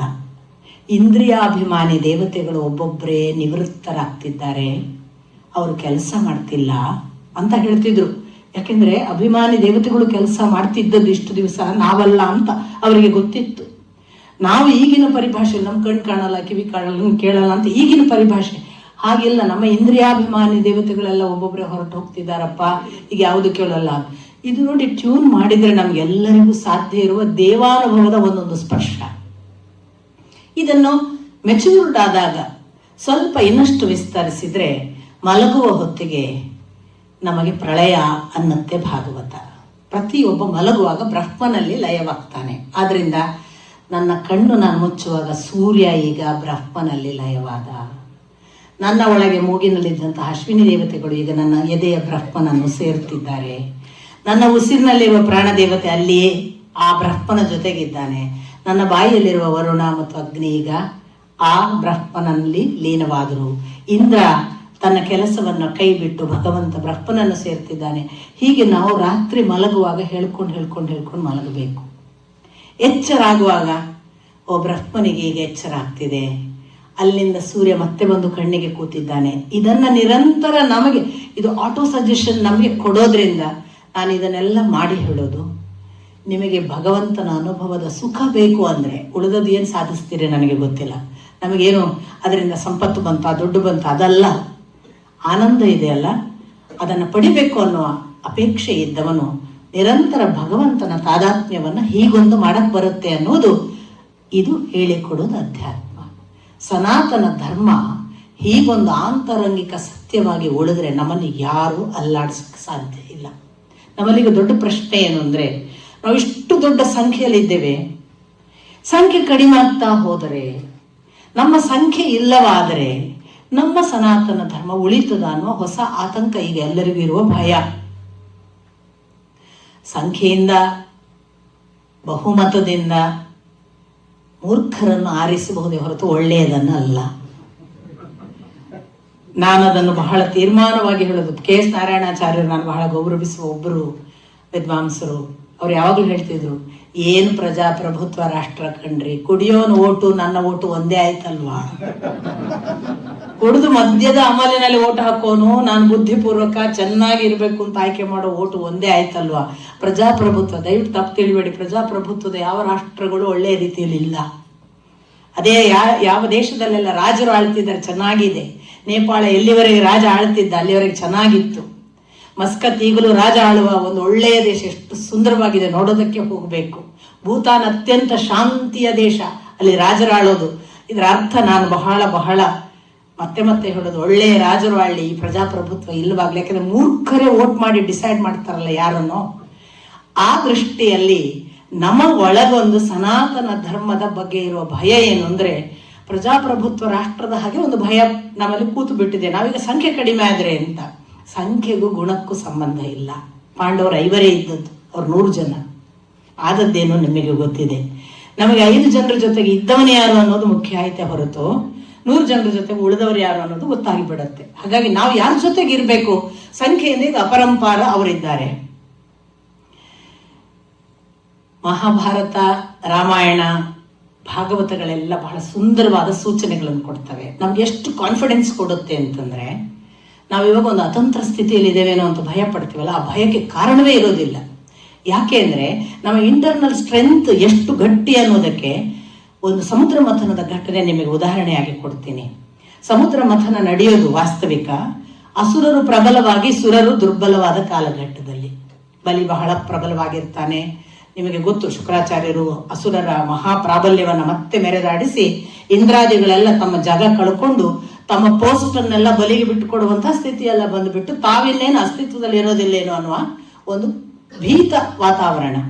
ಆಗ ಹೋಗಿ ಕೇಳ್ತಾರೆ ಎಲ್ಲ ಸುರರು, ನಾವಿವಾಗ ಏನು ಕಷ್ಟದಲ್ಲಿ ಇದ್ದೇವೆ ಅಂದ್ರೆ ನಮ್ಗೆ ಏನಾದ್ರೂ ಮಾಡಿ ಪರಿಹಾರ ಮಾಡು ಭಗವಂತ ಅಂತ. ಭಗವಂತ ನಗ್ತಾ ಹೇಳ್ತಾನೆ, ಇದೊಂದು ಚಕ್ರ. ಒಮ್ಮೆ ಅವ್ರ ಮೇಲ್ ಬರ್ತಾರ, ಆ ಚಕ್ರ ತಿರುಗುವಾಗ ಒಮ್ಮೆ ನೀವು. ಚಕ್ರ ನಿರಂತರವಾಗಿ ತಿರುಗೋದ್ರಿಂದ ಈ ಮೇಲು ಮತ್ತು ಕೆಳಗು ಅನ್ನೋದು ಕಾಯಂ ಆಗಿ ಇರುವಂತಹ ಅವಸ್ಥೆ. ಇವತ್ತು ಅಸುರರು ಮೇಲ್ ಬಂದ್ರು ಅಂದ್ರೆ ಅವ್ರು ಅಲ್ಲೇ ಇರ್ತಾರ, ಚಕ್ರ ತಿರುಗುತ್ತೆ, ನೀವು ಮೇಲ್ ಬರ್ತೀರಿ. ಹೀಗಾಗಿ ನೀವೇನು ಭೀತರಾಗುವ ಕಾರಣವಿಲ್ಲ. ಇದು ಮೊದಲನೇದ್ದು ಭಗವಂತ ಕೊಡುವ ಆಶ್ವಾಸನೆ. ಎರಡನೇದು, ಈಗ ಅವರನ್ನು ಸೋಲಿಸ್ಬೇಕಲ್ಲ, ನೀವು ಮೂಷಿಕ ಮತ್ತು ಸರ್ಪ ನ್ಯಾಯವನ್ನು ಬಳಸಿ ನನ್ನ ಜೊತೆಗೆ ಕೆಲಸ ಮಾಡಿ, ಸಮುದ್ರ ಮಥನ ಮಾಡೋಣ. ನಾನು ನಿಮಗೆ ಅಮೃತ ಸಿಗುವ ಹಾಗೆ ಮಾಡ್ತೇನೆ. ಅಮೃತ ಸಿಗುವುದು ಅಂದ್ರೆ ನೀವು ಅಮೃತತ್ವ ಪಡೆದು ಅಮರರಾಗುವುದು, ಅವರು ಅಮರತ್ವ ಕಳ್ಕೊಳ್ಳೋದು. ಅಸುರರು ಅಮರತ್ವವನ್ನು ಕಳೆದುಕೊಂಡು ನೀವು ಕಾಯಂ ಅಮರರಾಗುವ ಹಾಗೆ ನಾನು ಮಾಡ್ತೇನೆ ಅಂತ ಹೇಳುವಾಗ ಭಗವಂತ ಏನ್ ಮಾಡ್ತಾನೆ ಅಂತಂದ್ರೆ, ಮೂಷಿಕ ಸರ್ಪದ ನ್ಯಾಯವನ್ನ ನೀವು ಬಳಸಬೇಕು. ನಾನು ಹೇಳುವ ಈ ತಂತ್ರದ ಮುಖಾಂತರವೇ ನನ್ನ ಜೊತೆ ಕೆಲಸ ಮಾಡಬೇಕು. ನೀವು ಯಾವುದೇ ಕಾರಣಕ್ಕೂ ನಂಬಿಕೆ ಕಳ್ಕೊಳ್ಳಿಕ್ಕಿಲ್ಲ ಅಂತಾನೆ. ಪೂರ್ತಿ ದುರ್ಬಲರಾಗಿದ್ದಾರೆ, ಬಿದ್ದು ಬಿಟ್ಟಿದ್ದಾರೆ. ನಿಮ್ಗೆ ಗೊತ್ತು, ಇಂದ್ರ ಪದವಿ ಕಳ್ಕೊಳ್ಳೋದು ಅಂದ್ರೆ ಏನು ಅಂತ ನಿಮಗೆ ಗೊತ್ತು. ಆ ಪದವಿ ಕಳ್ಕೊಂಡು ಇಂದ್ರ ಪದವಿಯಲ್ಲಿ ಒಬ್ಬ ಅಸುರ ಕೂತಿದ್ದಾನೆ ಅಂದ್ರೆ ಅರ್ಥ ಆಗುತ್ತೆ ಇವನು ಎಷ್ಟು ಕನಿಷ್ಠ ಮಟ್ಟದಲ್ಲಿದ್ದಾನೆ. ಅಂಥ ಹೊತ್ತಿನಲ್ಲಿ ಭಗವಂತ ಹೇಳೋದು, ನನ್ನ ನಂಬಬೇಕು, ನಾನು ಹೇಳಿದ ಹಾಗೆ ನಡಿಬೇಕು. ಯಾವುದೇ ಕಾರಣಕ್ಕೂ ಕೂಡ ನನ್ನ ನಂಬಿಕೆಯನ್ನ ಬಿಟ್ಟುಕೊಡ್ಲಿಕ್ಕಿಲ್ಲ. ನೀವು ನನ್ನ ನಂಬಿಕೆ ಅಷ್ಟು ನಿಶ್ಚಲವಾಗಿರ್ಬೇಕು ಅಂತಂದ್ರೆ ಬೇಕಾದ ಅಡ್ಡಿಗಳು ಬರಲಿ, ನೀವು ಬದಲಾಗಬಾರ್ದು. ಏನು ಏನೇ ಮಾಡುವಾಗ ಸಮುದ್ರ ಮಥನದ ಸಂದರ್ಭದಲ್ಲಿ ಏನೇ ಕೇಳಿದ್ರು ಕೂಡ ಅಸುರರಿಗೆ ಇಲ್ಲ ಅನ್ಬೇಡಿ, ಕೊಡಿ. ಅಸುರರಿಗೆ ಎಲ್ಲವನ್ನು ಕೊಡಿ. ಮತ್ತು ಪ್ರತಿಯೊಂದು ಅವರಿಗೆ ಕೊಡುವಾಗ ಅಯ್ಯೋ ನಮಗಿಲ್ವಲ್ಲ ಅಂತ ನನ್ನ ಮೇಲಿನ ನಂಬಿಕೆ ಕಳ್ಕೋಬೇಡಿ, ಕಡೆಯವರೆಗೂ ನಂಬಿಕೆ ಕಳ್ಕೋಬೇಡಿ. ನಾನು ನಿಮಗೆ ಕೊಡ್ತೀನಿ ಅಮರತ್ವ. ನೋಡಿ, ಹಾಗೆ ನಮ್ಮ ಟ್ರಸ್ಟ್ನ ಒಂದು ಭಾಗವೂ ಇದೆ ಅದರಲ್ಲಿ. ಭಗವಂತ ನಮ್ಮಿಂದ ಎಲ್ಲವನ್ನು ಕಸ್ಕೊಂಡು ಅಸುರರಿಗೆ ಕೊಟ್ಟಾಗಲೂ ನಂಬಿಕೆ ಕಳ್ಕೊಳ್ಬಾರ್ದು ಅನ್ನೋದು ಒಂದಿದೆ ನಂಬಿಕೆ. ಎರಡನೇದು, ಭಗವಂತನ ತಂತ್ರವನ್ನ ಹೇಳ್ತಿದ್ದಾನೆ ಭಗವಂತ. ನಾನು ಹೀಗೆ ಮಾಡ್ತೀನಿ. ಹೇಗೆ ಅಂದ್ರೆ ಇಂಥ ಸಂದರ್ಭಗಳಲ್ಲೆಲ್ಲ ನೀವು ಏನು ಮಾಡಬೇಕು ಅಂತಂದ್ರೆ, ಒಂದು ಹಾವು ಮತ್ತು ಇಲಿಯ ಕಥೆಯನ್ನು ಹೇಳ್ತಾನೆ ಭಗವಂತ. ಏನು ಮೂಷಿಕ ಸರ್ಪ ನ್ಯಾಯ ಅಂದ್ರೆ, ನಿಮಗೆ ಗೊತ್ತು, ಹಾವಾಡಿಗೆ ಬುಟ್ಟಿಯಲ್ಲಿ ಹಾವು ಇಟ್ಕೋತಾನೆ. ಆ ಹಾವಿಗೆ ಎಲ್ಲಿ ಸ್ವಾತಂತ್ರ್ಯ ಅಂದ್ರೆ, ಅವನು ಬುಟ್ಟಿಯ ಮುಚ್ಚಳ ತೆಗೆದಾಗ ಒಂದ್ಸಲ ಬುಸ್ ಅನ್ನೋದು ಮತ್ತೆ ಒಳಗೆ ಕೂತ್ಕೊಂಡು ಮತ್ತೆ ಮುಚ್ಚಳ ಮುಚ್ಚಿಬಿಡ್ತಾನೆ. ಪಾಪ ಒಂದು ಕೆಲ ಕಾಲದಿಂದ ಹಾವು ಹೀಗೆ ಒಬ್ಬನ ಕೈಯಲ್ಲಿ ಸಿಕ್ಕೊಂಡ್ಬಿಟ್ಟಿತ್ತಂತೆ, ಹಾವಾಡಿಗನ ಕೈಯಲ್ಲಿ. ಬುಟ್ಟಿ ಮುಚ್ಚಳ ತೆಗೆದ ಬುಸ್ ಅನ್ನೋದು ಮತ್ತೆ ತನ್ನ ಪಾಡಿಗೆ ಮುಸುಡಿ ಒಳಗೆ ಹಾಕೊಂಡು ಕೂತ್ಕೋಬೇಕು. ಎಷ್ಟೋ ಕಾಲ ಹೀಗೆ ಕಳೆದಿದೆ. ಅದಕ್ಕೊಂದು ಥರದ ಅತಂತ್ರವಾದ, ಸ್ವಾತಂತ್ರ್ಯ ಕಳ್ಕೊಂಡ, ಬಂಧನದ ಬೇಸರ ಎಲ್ಲ ಇದೆ. ಹಾಗಂತ ಏನು ಮಾಡುವ ಸ್ಥಿತಿಯಲ್ಲಿ ಇಲ್ಲ, ಅದು ಹೆಲ್ಪ್ಲೆಸ್. ಏನೋ ಒಂದು ಅಚಾನಕ್ ಸಂದರ್ಭ, ಹಾವಾಡಿಗ ಹೀಗೆ ಬುಟ್ಟಿಯ ಮುಚ್ಚಳ ತೆಗೆದಾಗ ಪಕ್ ಅಂತ ಒಂದು ಇಲಿ ಬಂದು ಒಳಗೆ ಬಿತ್ತಂತೆ. ಇವನು ನೋಡಿಲ್ಲ, ಹಾವಾಡಿಗೆ ಮುಚ್ಚಿಬಿಟ್ಟ. ಸರ್ಪ ನೋಡ್ತು. ಈಗ ನಿಜವಾಗಿ ಸರ್ಪ ಮಾಡಬೇಕಾದ ಅದರ ಗುಣಧರ್ಮದ ದೃಷ್ಟಿಯಿಂದ ಸಹಜವಾಗಿ ಏನ್ ಮಾಡಬೇಕು ಅಂದ್ರೆ ಆ ಇಲಿಯನ್ನು ನುಂಗಬೇಕು. ಸ್ವಲ್ಪ ತಲೆ ಖರ್ಚು ಮಾಡ್ತಂತೆ ಸರ್ಪ. ಓ, ಇದು ಒಳ್ಳೆ ಟೈಮಿಗೆ ಬಂದಿದೆ, ಈಗ ದಡ್ರ ಹಾಕಿ ತಿನ್ನೋದಲ್ಲ ಅಂತ ಏನ್ ಮಾಡ್ಬೇಕು? ಈ ಇಲಿ ಹೆದರಿ ಹೋಗಿದೆ, ಇದೀಗ ನುಂಗುತ್ತೆ ಅಂತ. ಈ ಹೆದರಿಕೆಯನ್ನ ಚೆನ್ನಾಗಿ ಕ್ಯಾಪಿಟಲೈಸ್ ಮಾಡ್ಕೋಬೇಕು, ಅದನ್ನು ಕಾನ್ಫಿಡೆನ್ಸಿಗೆ ತಗೋಬೇಕು ಅಂತ ಸರ್ಪ ಹೇಳ್ತಂತೆ, ನೀನೇನೋ ಇವತ್ತು ಅಚಾನಕ್ ನನ್ನ ಮನೆಗೆ ಬಂದಿದ್ಯಾ, ನಾನು ಹಿಂಗೆ ಏನೂ ಮಾಡಲ್ಲ, ಹೆದರ್ಬೇಡ, ನಾನು ನಿನ್ನನ್ನು ಕೊಲ್ಲಲ್ಲ. ಈಗ ನೋಡು, ನಾನು ಮತ್ತು ನೀನು ಒಂದೇ ದೋಣಿಯ ನಾವೆಲ್ಲಿದ್ದೇವೆ, ನಾವಿಕರು. ಯಾಕೆ? ನೀನು ಬಂಧನದಲ್ಲಿದ್ದೆ, ನಾನು ಬಂಧನದಲ್ಲಿ. ಹಾಗಾಗಿ ಇಲ್ಲಿ ವ್ಯತ್ಯಾಸ ಇಲ್ಲ ನನಗೆ ನಿನಗೆ. ನಾವೀಗ ಏನು ಮಾಡೋಣ? ಇಬ್ಬರು ಹೊರಗೆ ಹೋಗೋ ಬಗ್ಗೆ ಯೋಚನೆ ಮಾಡೋಣ, ಆಗ್ಬೋದಲ್ವಾ? ನಾನು ತಿನ್ನಲ್ಲ. ಇಲ್ಲಿಗೆ ಎಷ್ಟು ಹೊತ್ತೇ ಇರಲಿ, ಬದುಕುವುದೊಂದು ಆಸೆ ಅಲ್ವಾ ಮನುಷ್ಯನಿಗೆ, ಪ್ರಾಣಿಗೆ, ಪ್ರತಿಯೊಬ್ಬರಿಗೂ. ಅಷ್ಟು ಹೊತ್ತಾದರೂ ಬದುಕ್ತೇನಲ್ವಾ ಅಂತಲಾ ಏನೋ ಆಗ್ಬೋದು ಅಂತು ಇಲ್ಲಿ. ಹಾಗಾದ್ರೆ ನಾವು ಬಿಡುಗಡೆ ಆಗೋಣವಾ? ಆಯ್ತು, ನೀನೊಂದು ಕೆಲಸ ಮಾಡು. ಸರ್ಪ ಹೇಳ್ತು, ನಾನು ನಿನ್ನನ್ನು ತಿನ್ನಲ್ಲ, ನೀನೊಂದು ಕೆಲಸ ಮಾಡು. ಅವ ಮಲ್ಕೋತಾನಲ್ಲ, ಎಲ್ಲ ಬುಟ್ಟಿಗೆ ತೂತ್ಕೊರಿ. ಆ ರಂಧ್ರದ ಮೂಲಕ ನಾವು ಹೊರಗೆ ಹೋಗ್ಬಿಡೋಣ. ನಾವಿಬ್ಬರೀಗ ಹೊರಗೆ ಹೋಗೋದು ನಮ್ಮ ಟಾರ್ಗೆಟ್. ಹಾಗಾಗಿ ನಾನು ನಿನ್ನ ಶತ್ರು ಅಲ್ಲ, ನೀನು ನನ್ನ ಶತ್ರು ಅಲ್ಲ. ನಾವೊಬ್ರಿಗೊಬ್ರೀಗ ಭಯ ಪಡೋದು ಬೇಡ. ನಾನು ನಿನ್ನನ್ನು ಕೊಲ್ಲುವುದಿಲ್ಲ, ನೀನು ನನ್ನ ಭೀತಿಯಿಂದ ಬದುಕುವುದಲ್ಲ. ಈಗ ಇಬ್ರು ಚಂದ ಮಾಡಿ ಪಾರಾಗುವ ಬಗ್ಗೆ ಯೋಚನೆ ಮಾಡ. ಅವ ಮಲಗಲಿ ಅಂತ. ಹಾವಾಡಿಗ ಮಲಗಿದ. ಇಲಿಗೂ ಕೂಡ ಹೌದು ಅನ್ನಿಸ್ತು, ಪಾರಾಗಬೇಕು. ಅದು ಎಂತ ಚಂದ ಮಾಡಿ ಸರ್ಪವನ್ನು ನಂಬಿತು ಅಂದ್ರೆ, ಚೆನ್ನಾಗಿ ರಂಧ್ರ ಕೊರೀತು. ರಂಧ್ರ ಆದ ಕೂಡಲೇ ಇದು ಹೇಳಿತಂತೆ ಹಾವು, ಕಂಡೀಷನ್ ಮೊದಲು ನಾನು ಹೊರ, ಆಮೇಲೆ ನೀನು. ಆಯ್ತು, ಸರ್ಪ ಹೊರಗೆ ಬಂತು. ಇಲಿ ಬಂದ್ಕೂಳೆ ಗಬಕ್ಕನೆ ತಿಂದಿತು. ಭಗವಂತ ಹೇಳ್ತಾನೆ, ಹೀಗೆ ಬದುಕಿ ಅಂತ. ಇನ್ನು ಅರ್ಥ ಹೇಳುವುದಿಲ್ಲ ನಾನು. ಯಾರೇ ಶತ್ರುವಿನ ಜೊತೆಗೆ ಸಂದರ್ಭ ಬಂದಾಗ ಮಿತ್ರರ ಹಾಗೆ ವರ್ತಿಸಬೇಕು. ಸಂದರ್ಭದಲ್ಲಿ ನಾವು ಸ್ವತಂತ್ರ ಆಗುವವರೆಗೆ ಆ ಮಿತ್ರನನ್ನ ರುಚಿಯನ್ನು ಕೊಟ್ಟು, ಮಿತ್ರನ ಹಾಗೆ ನಂಬಿಕೆ ಹುಟ್ಟಿಸಿ, ಅವನನ್ನೇ ಬಳಸಿ ಪಾರಾಗಬೇಕು. ಪಾರಾದ ಬಳಿಕ ಅವನಿಗೆ ಮಾಡಬೇಕಾದ ಶಾಸ್ತಿ ಮಾಡಬೇಕು. ಇದು ಇಷ್ಟು ಬ್ಯೂಟಿಫುಲ್ ಆಗಿ ಸಮುದ್ರ ಮಥನದ ಕಥೆಯ ಪೂರ್ವದಲ್ಲಿ ಭಗವಂತ ಕೊಡುವಂತಹ ಒಂದು ವಿಶೇಷವಾದ ಸೂಚನೆ. ಇದು ಎಲ್ಲ ಕಾಲಕ್ಕೂ ಅನ್ವಯ ಅಂತ ನಾನು ಭಾವಿಸ್ತೇನೆ. ಇಂಥದೊಂದು ವಿಶೇಷವಾದ ಮನೋಧರ್ಮವನ್ನ ನಮ್ಮ ಒಳಗೆ ನಾವು ಇಟ್ಕೊಳ್ಬೇಕು ಅನ್ನೋ ಒಂದು ಸೂಚನೆಯ ಭಾಗ ಅದು. ಹಾಗೆ ಇನ್ನು ನಮ್ಮಲ್ಲಿ ಇನ್ನೂ ಒಂದು, ನಾನು ನಿಮ್ಗೆ ಈಗಾಗಲೇ ಹೇಳಿದೆ, ನಮ್ಮೊಂದು ಆತಂಕ ಇದೆ, ಭಯ ಇದೆ. ನಾವೇನ್ ಮಾಡೋದು? ನಮ್ಮ ಧರ್ಮ ನಾಶ ಮಾಡಿದ್ರೆ, ಸನಾತನ ಧರ್ಮ ಇಲ್ಲವಾದ್ರೆ? ನನಗೆ ವೈಯಕ್ತಿಕವಾಗಿ ಕೇಳಿದ್ರೆ, ನಮ್ಮ ಸನಾತನ ಧರ್ಮ ಯಾವ ಕಾಲಕ್ಕೂ ಯಾರಿಂದಲೂ ನಾಶ ಮಾಡಕ್ ಸಾಧ್ಯ ಆಗದೇ ಇಲ್ಲ. ಇನ್ಫ್ಯಾಕ್ಟ್ ಯಾವುದೆಲ್ಲ ಇತರ ಧರ್ಮದ ಹೆಸರುಗಳನ್ನು ಹೇಳ್ತಾ ಇದ್ದಾರಲ್ಲ, ತಾವು ಕ್ರೈಸ್ತ ಧರ್ಮ, ತಾವು ಮುಸಲ್ಮಾನ ಧರ್ಮ, ಅಥವಾ ತಾವು ಇನ್ನೊಂದು ಜೈನ ಧರ್ಮ, ಬೌದ್ಧ ಧರ್ಮ, ಹೇಗೆ ಅವಿಭಾಜ್ಯ ಅಂಗವಾಗಿ ಈಗ ಬೌದ್ಧ ಧರ್ಮ ಮತ್ತು ಜೈನ ಧರ್ಮ ನಮ್ಮನ್ನು ಸೇರಿದೆ ನೋಡಿ. ಅವರು ಒಂದು ಕಾಲಕ್ಕೆ ನಮ್ಮಿಂದ ಭಿನ್ನವೇ ಆಗಿ ಬಂದವರು. ಹುಟ್ಟುವಾಗ ಅವರು ನಮ್ಮ ವಿರೋಧಿಗಳು ಅಂತಲೇ ಬಂದವರು, ನಮ್ಮ ಭಾಗವೇ ಅಲ್ಲ ಅಂತ ಹೋರಾಟ ಮಾಡಿದವರು, ನಾವೆಂದೂ ಸೇರೋದಿಲ್ಲ ಅಂತ ಹೇಳಿದವರು. ಇವತ್ತು ಬೌದ್ಧ ಧರ್ಮ ಅವಿಭಾಜ್ಯ ಅಂಗ, ಜೈನ ಧರ್ಮ ಅವಿಭಾಜ್ಯ ಅಂಗ. ನಾನು ಇನ್ನೂ ವಿಸ್ತರಿಸಿ ಹೇಳ್ತೇನೆ, ಕಾಲಾಂತರದಲ್ಲಿ ಸಾವಿರಾರು ವರ್ಷಗಳು ನಡೆದಾಗ ನಾನು ನೀವು ಇಲ್ಲವಾಗಬಹುದು, ಆದರೂ ಈ ಮಾತು ಖಚಿತವಾಗಿ ಶಾಸನವಾಗಿ ದಾಖಲಿಸಬಹುದು, ಒಂದು ದಿನ ನಮ್ಮ ಧರ್ಮದ ಪರಂಪರೆಯ ಭಾಗವಾಗಿಯೇ ಕ್ರೈಸ್ತ ಮತ್ತು ಇಸ್ಲಾಂ ಧರ್ಮ ಸೇರ್ಕೊಳ್ತವೆ. ಇದು ನನಗೆ ಇರುವ ಖಚಿತ ನಂಬಿಕೆ. ಯಾಕೆ ಅಂದ್ರೆ ನಮ್ಮಲ್ಲಿ ಇರುವಷ್ಟು ದೇವರ ಕುರಿತ ಆ ಸ್ವಾತಂತ್ರ್ಯ ಮತ್ತು ಆ ನಂಬಿಕೆಯ ವಿಸ್ತಾರ ಅದು ಬೇರೆ ಧರ್ಮಗಳಲ್ಲಿ ಇನ್ನೂ ಇಲ್ಲ. ಅದಕ್ಕೆ ಕಾರಣ ಮತ್ತೇನು ಅಲ್ಲ, ಅವರಿನ್ನೂ ಈಗ 2000-3000 ವರ್ಷದ ಇತಿಹಾಸದ ಕಣ್ಣು ತೆರೆಯುವ ಶೈಶವಾವಸ್ಥೆಯವರು. ಧರ್ಮದ ಆವಿಷ್ಕಾರವನ್ನ ಈಗಾಗಲೇ ನಮ್ಮ ಧರ್ಮಕ್ಕೆ 27,000 ವರ್ಷದ ಇತಿಹಾಸ ಹೇಳುವವರಿದ್ದಾರೆ, 17,000 ವರ್ಷದ ಇತಿಹಾಸ ಹೇಳುವವರಿದ್ದಾರೆ, ಪಕ್ಕ 5,000 ಅಂತೂ ಪುರಾಣಗಳ ಲೆಕ್ಕಾಚಾರ ಇದ್ದೇ ಇದೆ. ಮಹಾಭಾರತ ಮೊದಲಾದ ಯುದ್ಧ ಧರ್ಮಗಳನ್ನು ನೋಡಿದರೆ ಕಲಿಯುಗದ ಆರಂಭದಲ್ಲಿ ಕೃಷ್ಣ ತನ್ನ ಅವತಾರ ಸಮಾಪ್ತಿ ಮಾಡಿರುವುದು, ಇದೆಲ್ಲ ಗಮನಿಸಿದಾಗ ನಮಗೆ ಅದು ಇತ್ತೀಚಿನ ಧರ್ಮವಲ್ಲ. ನಾವು ಆವಿಷ್ಕರಿಸಿದ ತುಂಬ ಪರಿಷ್ಕರಿಸಿ ಎಷ್ಟು ಸಾಲಿಡ್ ಆಗಿದ್ದೇವೆ ಅಂತಂದ್ರೆ ನಮ್ಮಲ್ಲಿ ಅದು ಈಗಾಗಲೇ ರೆಡಿಮೇಡ್. ಈಗ ಅವ್ರು ಮಾಡಿ ಅವರು ಪಾಪ ಇನ್ನೂ ಇವಾಲ್ವ್ ಆಗಬೇಕು. It takes a long time. ಒಂದು ಧರ್ಮ ಅಷ್ಟು ಇವಾಲ್ವ್ ಆಗ್ಲಿಕ್ಕೆ ಅದು ಸಹಸ್ರ ವರ್ಷಗಳನ್ನು ತಗೊಳುತ್ತೆ. ಆರಂಭದಲ್ಲಿ ಎಲ್ಲಾ ಧರ್ಮಗಳು ಗಲಾಟೆ ಮಾಡೋದು ಬಹಳ ಸಹಜ ಮತ್ತು ಅದು ಅನಿವಾರ್ಯ ಅವರ ಎಕ್ಸಿಸ್ಟೆನ್ಸಿಗೋಸ್ಕರ. ಇಷ್ಟು ದೊಡ್ಡ ಧರ್ಮ ತಾನು ಈಗಾಗಲೇ ಬಹಳ ದೊಡ್ಡ ಬೇರು ಬಿಟ್ಟು ಎಲ್ಲ ವ್ಯಾಪಕವಾಗಿ ಹರಡಿರುವಾಗ ತನ್ನ ಧರ್ಮವನ್ನು ಸ್ಥಾಪಿಸಬೇಕು ಅನ್ನುವಾಗ ಇಂಥ ಜಗಳಗಳು, ಇಂಥ ವಿರೋಧಗಳು, ಇಂಥ ಹೊಡೆದಾಟಗಳು ಬಹಳ ಸಹಜ ಮತ್ತು ಸಾಮಾನ್ಯ ಅಂತ ನಾನು ಭಾವಿಸ್ತೇನೆ.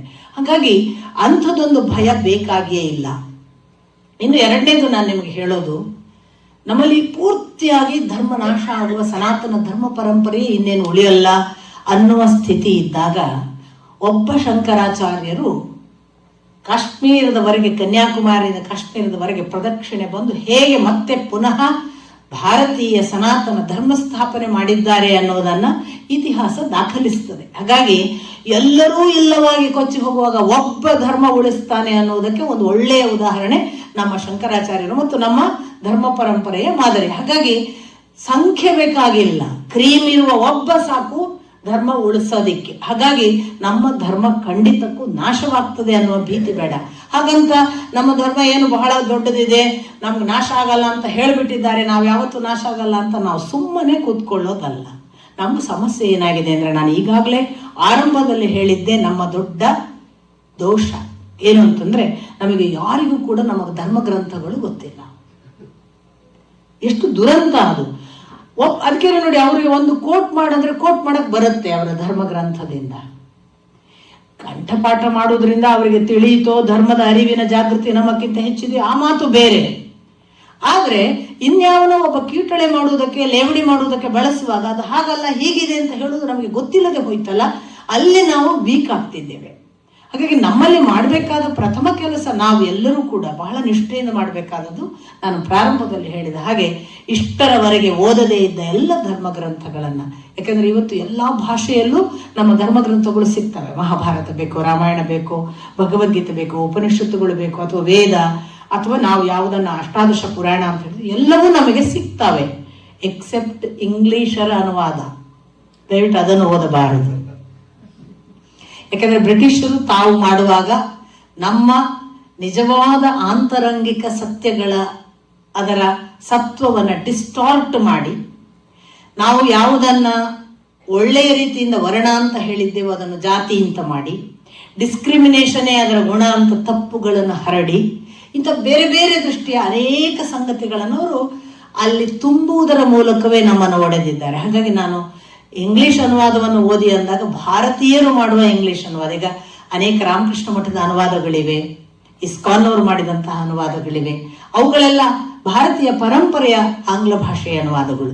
ಅವುಗಳನ್ನು ನಾವು ಓದುವುದರ ಮೂಲಕ ಪ್ರತಿ ಧರ್ಮ ಗ್ರಂಥಗಳಲ್ಲಿ ಏನಿದೆ, ಅಕ್ಷರಶಃ ಏನಿದೆ ಅನ್ನೋದನ್ನ ತಿಳ್ಕೊಳ್ಳೋದಕ್ಕೆ, ಒಂದು ಕಡೆ ಓದೋದು, ಇನ್ನೊಂದು ಕಡೆ ಅದನ್ನ ಪ್ರವಚನ ರೂಪದಲ್ಲಿ ಯಾರು ಹೇಳಿದ್ದಾರೆ ಅದನ್ನು ಕೇಳುವುದು ಮಾಡಿದ್ರೆ ಬಹುತೇಕ ನಮ್ಮ ಸಮಸ್ಯೆ, ಅಂದ್ರೆ ನಾವು ಯಾವುದನ್ನ ಇಂಟರ್ನಲ್ ಫಿಯರ್ ಅಂತ ಅನುಭವಿಸ್ತೇವೆ, ಅದು ಇಲ್ಲವಾಗ್ತದೆ. ಎರಡನೇದು, ನಾನು ಈಗಾಗಲೇ ನಿಮಗೆ ಹೇಳಿದ ಹಾಗೆ ಅದೇನು ತುಂಬಾ ಕಷ್ಟದ ವಿಷಯ ಅಲ್ಲ. ಯಾಕೆಂದ್ರೆ ಋಷಿ ಪರಂಪರೆಗಳನ್ನೆಲ್ಲ ವಿವರಿಸುವಾಗ ವೇದವ್ಯಾಸರು ಒಂದು ಸಂಗತಿ ಹೇಳ್ತಾರೆ. ವಾಸ್ತವಿಕ ಋಷಿಗಳಿಗೂ ಕೂಡ ಹಿಂದಿನ ಕಾಲದಲ್ಲಿ ತುಂಬಾ ಕಷ್ಟ ಇತ್ತಂತೆ. ಅಂದ್ರೆ ದುಷ್ಟರು ಬಂದು ಅಟ್ಯಾಕ್ ಮಾಡ್ತಿದ್ರು. ನಿಮಗೆ ಗೊತ್ತು, ವಿಶ್ವಾಮಿತ್ರರು ರಾಮನನ್ನು ಕರ್ಕೊಂಡು ಹೋದದ್ದೇ ಅದಕ್ಕೆ, ತಾಟಕೆ ಮೊದಲಾದವರ ಸಂಹಾರಕ್ಕೆ. ಋಷಿಗಳ ತಪಸ್ಸು ನಾಶ ಮಾಡುವುದೇ ಹಿರಣ್ಯಕಶಿಪು ಕೊಟ್ಟಂತಹ ಮೊದಲನೆಯ ಆದೇಶ. ಹಿರಣ್ಯಾಕ್ಷ ಸತ್ತ ಕೂಡಲೇ ಅಂದ್ರೆ ಅವರ ತಪಸ್ಸು ನಾಶ ಮಾಡು, ಅವರ ಯಜ್ಞ ಭಂಗ ಮಾಡು, ಅವರನ್ನ ಕುಟೀರದಿಂದ ಓಡಿಸು, ಅವರು ಅಸ್ತಿತ್ವದಲ್ಲಿ ಇಲ್ಲದಂತೆ ಮಾಡುವಂತ. ಹಾಗಾಗಿ ಬಹಳ ದೇವ ಕಾರ್ಯ ಮಾಡುವವರಿಗೆ ಅಡ್ಡಿ ಇರೋದು ಕಾಯಂ. ಅದು ಇವತ್ತಿನದ್ದು ಹೊಸತೇನಲ್ಲ. ಹಾಗಾಗಿ ಅಂತ ಸಂದರ್ಭದಲ್ಲಿ ಏನ್ ಮಾಡ್ಬೇಕು? ವೇದವ್ಯಾಸರು ಹೇಳ್ತಾರೆ, ತುಂಬಾ ದುಷ್ಟ ರಾಕ್ಷಸರು ಬಂದ್ರೆ 3 ಮಾರ್ಗ. ಅವರು ಕೊಲ್ಲುವ ಹಾಗಿಲ್ಲ, ಅವರಿಗೆ ತಪಶಕ್ತಿ ಇದೆ, ತಪಶಕ್ತಿಯಿಂದ ಕೊಲ್ಲಬಹುದು, ಕೊಲ್ಲುವ ಹಾಗಿಲ್ಲ. ತಪಸ್ಸಿನ ಶಕ್ತಿ ನಷ್ಟವಾಗ್ತದೆ ಇನ್ನೊಬ್ಬರನ್ನು ಕೊಲ್ಲುವುದರಿಂದ. ಹಾಗಾಗಿ ಕೊಲ್ಲುವ ಹಾಗಿಲ್ಲ. ಮತ್ತೇನ್ ಮಾಡ್ಬೋದು? 3 ದಾರಿಗಳನ್ನ ವೇದವ್ಯಾಸರು ಆ ಕಾಲಕ್ಕೆ ಋಷಿ ಮುನಿಗಳಿಗೆ ಹೇಳ್ತಾರೆ. ಒಂದು, ಓಡಿ ಹೋಗಿ ಗುಹೆಯಲ್ಲಿ ಅವಿತುಕೊಳ್ಳಿ ಅಂತ. ಕಾಲ ಬಂದಾಗ, ಗುಹೆಯಲ್ಲಿ ತಪಸ್ಸು ಮಾಡ್ಕೊಂಡಿದ್ದು, ಕಾಲ ಬಂದಾಗ ಬಂದು ನಿಮ್ಮ ಧರ್ಮವನ್ನ ಮತ್ತೆ ಸ್ಥಾಪಿಸಿ. ಇದು ಒಂದನೇದು. ಸೊ ಅಡಗಿ ಕೂತ್ಕೊಳ್ಳೋದು. ಎರಡನೇದು, ಇದಕ್ಕೆ ಬಹಳ ಸ್ಪಷ್ಟ ಉದಾಹರಣೆ ನಿಮಗೆ ಗೊತ್ತು. ಕಾಶ್ಮೀರದಿಂದ ಓಡಿ ಬಂದು ಅಡಗಿ ಕೂತ್ರಲ್ಲ ಆ ಕಾಲಕ್ಕೆ. ಓಡಿ ಬಂದು ಅದು ಯಾರು ಇದ್ದಾರೆ, ಒಳ್ಳೆಯವರಿದ್ದಾರೆ, ಅಲ್ಲಿ ಹೋಗಿ ಅಡಗಿ ಕೂತ್ಕೊಳ್ಳಿ ಅಂತ. ಎರಡನೇದು ಅವ್ರು ಹೇಳೋದು, ಎದೆ ಕೊಟ್ಟು ಸತ್ತು ಹೋಗಿ ಅಂತ. ಎದೆ ಕೊಟ್ಟು ಸತ್ತು ಹೋಗಿ. ಯಾಕೆ? ನನಗೆ ಓಡಕ್ಕಾಗಲಿಲ್ಲ, ಅವನು ಬಂದೇ ಬಿಟ್ಟಪ್ಪ ಬೆನ್ನಟ್ಕೊಂಡು. ಅವಾಗ ನೀವು ನನ್ನನ್ನು ನೆನೆದು ಸಾಯಿರಿ ಅನ್ನೋದೇ ಭಗವಂತನ ಆದೇಶ. ಯಾಕೆ? ಯಾರು ಸಾಯುವ ಕಾಲಕ್ಕೆ ನನ್ನನ್ನು ನೆನೀತಾನೆ ಅವನು ಮತ್ತೆ ನನ್ನನ್ನೇ ನೆನೆದು ಹುಟ್ಟುತ್ತಾನೆ. ಹಾಗಾಗಿ ಎಲ್ಲಿ ಹೋಯ್ತು ಧರ್ಮ? ಹೋಗೋದಿಲ್ಲ, ನಾಶವಾಗ್ಲಿಕ್ಕೆ ಸಾಧ್ಯ ಇಲ್ಲ. ಮೂರನೇದವ್ರು ಕೊಡುವ ಆಪ್ಷನ್, ತೀರಾ ಹೇಡಿಗಳಿದ್ರೆ ಹೋಗಿ ಶರಣಾಗಿ ಅವರಂತೆ ಆಗಿ. ಈ 3 ಆಪ್ಷನ್ ಅನ್ನು ವೇದವ್ಯಾಸರು ಋಷಿ ಮುನಿಗಳಿಗೆ ಕೊಡ್ತಾರೆ ಆ ಕಾಲಕ್ಕೆ, ಅಸುರರ ಜೊತೆಗಿನ ಸಂದರ್ಭ ಬಂದಾಗ. ಭಾರತೀಯ ಪರಂಪರೆಯಲ್ಲಿ ಸನಾತನ ಧರ್ಮ ಎದುರಿಸ್ತಾ ಇರೋ ಅಪಾಯಕ್ಕೂ ಕೂಡ ನನ್ನ ಪ್ರಕಾರ ಈ 3 ದಾರಿ. ಒಂದು, ಬಹಳ ಗಟ್ಟಿಯಾಗಿ ನನ್ನ ಧರ್ಮವನ್ನ ನಾನು ನಂಬ್ತೀನಿ ಅನ್ನುವ ಕಾರಣಕ್ಕಾಗಿ, ಅದರ ರಕ್ಷಣೆಗಾಗಿ ಓಡಿ ಹೋಗಿ ಎಲ್ಲೋ ರಕ್ಷಣೆ ತೆಗೆದುಕೊಂಡು ಅದನ್ನೇ ನಡೆಸ್ತಾ ಆಚರಿಸ್ತಾ ಒಂದು ದಿನ ಮತ್ತೆ ಪುನಃಸ್ಥಾಪನೆಗೆ ಸಹಾಯ ಮಾಡೋದು. ಇಲ್ಲದೆ ಹೋದ್ರೆ ಎದೆ ಕೊಟ್ಟು ಸಾವಿಗೆ ಶರಣಾಗತರಾಗುವುದು. ಅನೇಕ ಜನ ಕಾಶ್ಮೀರಿ ಪಂಡಿತರು ಆ ಕಾಲಕ್ಕೆ ಎದೆ ಕೊಟ್ಟು ಸಾವಿಗೆ ಶರಣಾಗಿದ್ದಾರೆ. ಮೂರನೆಯದ್ದು, ಸಾವು ಬೇಡ, ಓಡಿ ಹೋಗಕ್ಕೂ ಆಗಲ್ಲ, ನಾನು ಬದುಕೋಬೇಕು, ನಾನು ಶರಣಾಗ್ತೀನಿ ಅಂದ್ರೆ ಹಾಗೆ ಅಂತ. ಇದು 3 ಆಪ್ಷನ್ ಅನ್ನ ವೇದವ್ಯಾಸರು ಕೊಡ್ತಾರೆ. ನಮ್ಮ ಕಾಲಕ್ಕೂ ಕೂಡ ಇದು 3 ಇವತ್ತು ನಮಗೆ ರೆಲೆವೆಂಟ್ ಅಂತ ನನ್ಗನ್ಸುತ್ತೆ. ಹೆದರುವ ಕಾರಣವೇ ಇಲ್ಲ.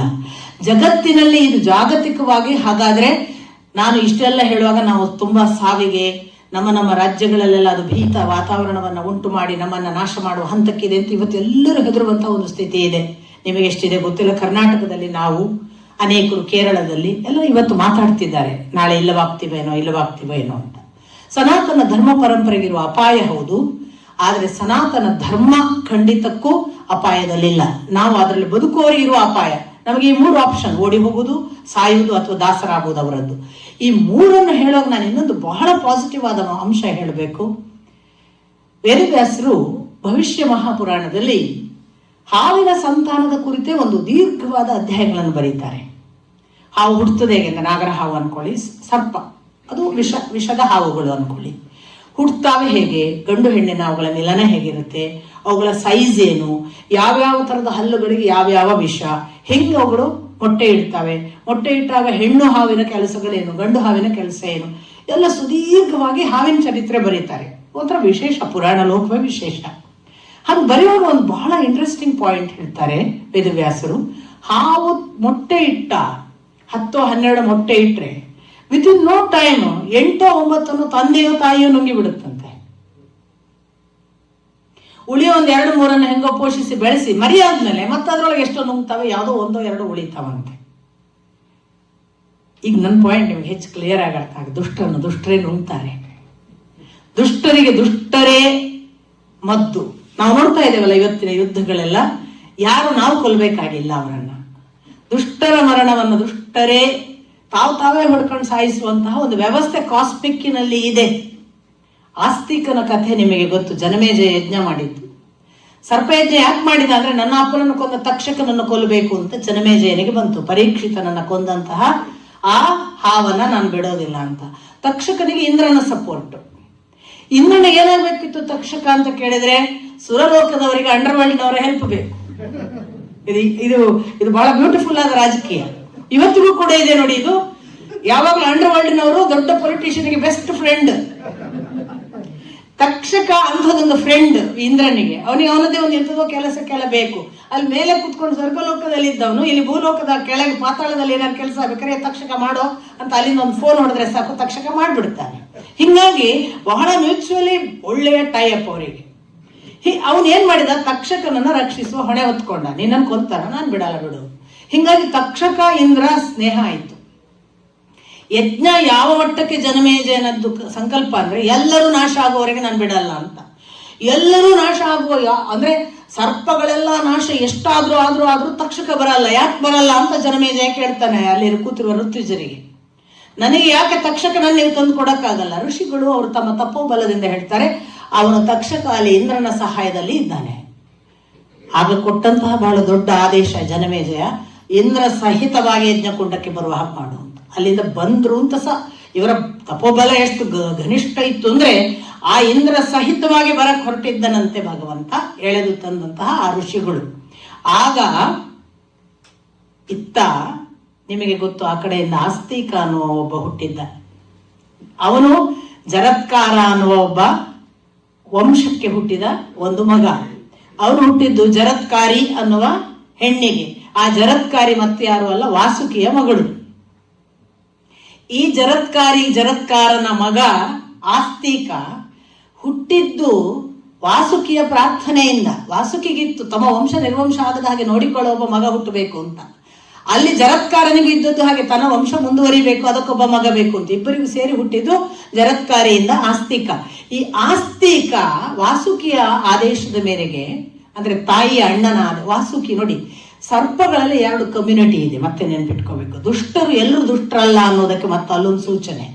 ತಕ್ಷಕ, ಅಶ್ವಸೇನ, ಕಾಲಿಯ ಮೊದಲಾದವರೆಲ್ಲ ದುಷ್ಟ ಸರ್ಪಗಳ ಒಂದು ಪರಂಪರೆಯನ್ನ ಪ್ರತಿನಿಧಿಸ್ತಾರೆ. ನೀವು ಈ ಕಡೆಗೆ ಬಂದ್ರೆ ವಾಸುಕಿ, ಅನಂತ, ಶೇಷ ಇವರೆಲ್ಲ ಒಳ್ಳೆ ಸರ್ಪಗಳ ಒಂದು ಪರಂಪರೆ. ಇದನ್ನೇ ಇನ್ನೂ ಸ್ವಲ್ಪ ಸೂಕ್ಷ್ಮ ನೋಡಿ, ಕೊಲ್ಲುವ ಪರಂಪರೆ ಉತ್ತರ ಕರ್ನಾಟಕದ ಭಾಗದಲ್ಲೆಲ್ಲ ಇದೆ. ಹಾವನ್ನು ಪೂಜೆ ಮಾಡುವ ಪರಂಪರೆ ದಕ್ಷಿಣ ಕನ್ನಡದ ಸಮುದ್ರ ಭಾಗದಲ್ಲೆಲ್ಲ ಇದೆ. ಸಮುದ್ರ ಭಾಗದ ಒಳ್ಳೆಯ ಸರ್ಪಗಳು ವಾಸುಕಿ, ಅನಂತ, ಶಯನ ಆದದ್ರಿಂದ ಅವು ಪೂಜೆಗೆ ಒಳಗಾಗ್ತಿವೆ. ತಕ್ಷಕ, ಕಾಲಿಯ ಮೊದಲಾದ ಸರ್ಪಗಳನ್ನು, ಅಶ್ವಸೇನ ಮೊದಲಾದವನ್ನು ಕೊಲ್ಲಬೇಕು ಅಂತ ಕೃಷ್ಣನು ಹೇಳಿರೋದು. ಅಶ್ವಸೇನನನ್ನು ಹೇಗೆ ಕೊಲ್ಲಕ್ಕೆ ಹೊರಡ್ತಾರೆ ಅರ್ಜುನ ನಿಮಗೆ ಗೊತ್ತು, ಅಗ್ನಿ ಖಾಂಡಭವನ ದಹನದಲ್ಲಿ. ತಕ್ಷಕನನ್ನು ಕೊಲ್ಲಿಕ್ಕೆ ಜನಮೇಜಯ ಪ್ರಯತ್ನ ಪಡುವುದು ಕೂಡ ಅದೇ ಕಾರಣಕ್ಕಾಗಿ, ದುಷ್ಟ ಸರ್ಪ ಅಂತ. ಹಿಂಗಾಗಿ ಕಾಸ್ಮಿಕ್ ನಲ್ಲಿ ಕೆಟ್ಟ ಸರ್ಪಗಳನ್ನು ಕೊಲ್ಲಬೇಕು, ಒಳ್ಳೆಯದನ್ನು ಉಳಿಸಬೇಕು.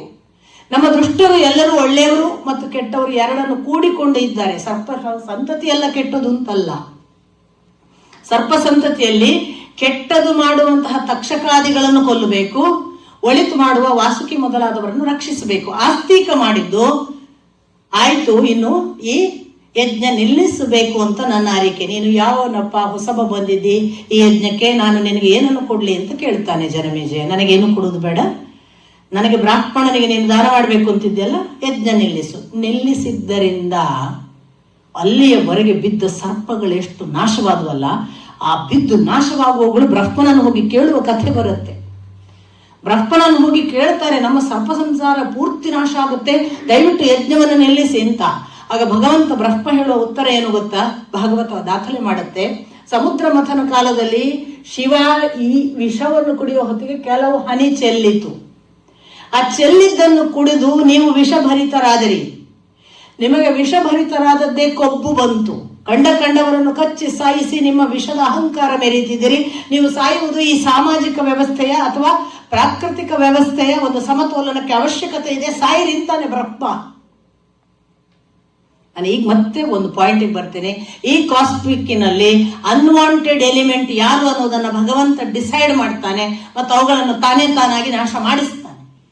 ವಾಂಟೆಡ್ ಎಲಿಮೆಂಟ್ ಯಾವುದು, ಅದು ನಾಶವಾಗದ ಹಾಗೆ ಉಳಿಸೋದಕ್ಕೆ ಆಸ್ತಿಕನಂತವರನ್ನು ಕೊಡ್ತಾನೆ. ಈ ಕಾನ್ಫಿಡೆನ್ಸ್ ನಮ್ಗೆ ಯಾವಾಗ ಬರಬೇಕು ಅಂತಂದ್ರೆ, ನಾವು ಎಷ್ಟು ಟ್ರೂ ಟು ಅವರ್ ಬಿಲೀಫ್, ನಮ್ಮ ನಂಬಿಕೆ, ನಮ್ಮ ಹೃದಯಕ್ಕೆ, ನಮ್ಮ ಭಗವಂತನ ತತ್ವಕ್ಕೆ ಎಷ್ಟು ನಿಷ್ಠೆಯಿಂದ ಇದೆ, ನಮಗೆ ಎಷ್ಟು ನಂಬಿಕೆ ಇದೆ, ನಾವು ಟೋಟಲಿ ಒಂದು ಬಿಲೀಫ್ ಅನ್ನ ಕಟ್ಟಿಕೊಂಡಿದ್ದೇವ, ಅತಂತ್ರ ಇದ್ದೇವ ಅನ್ನೋದರ ಮೇಲೆ ನಮ್ಮ ಎಕ್ಸಿಸ್ಟೆನ್ಸಿನ ದೋಷವೇ ಹೊರತು ಧರ್ಮ ಅದರಷ್ಟಕ್ಕೆ ಖಂಡಿತಕ್ಕೂ ದೋಷಪೂರಿತ ಇಲ್ಲ.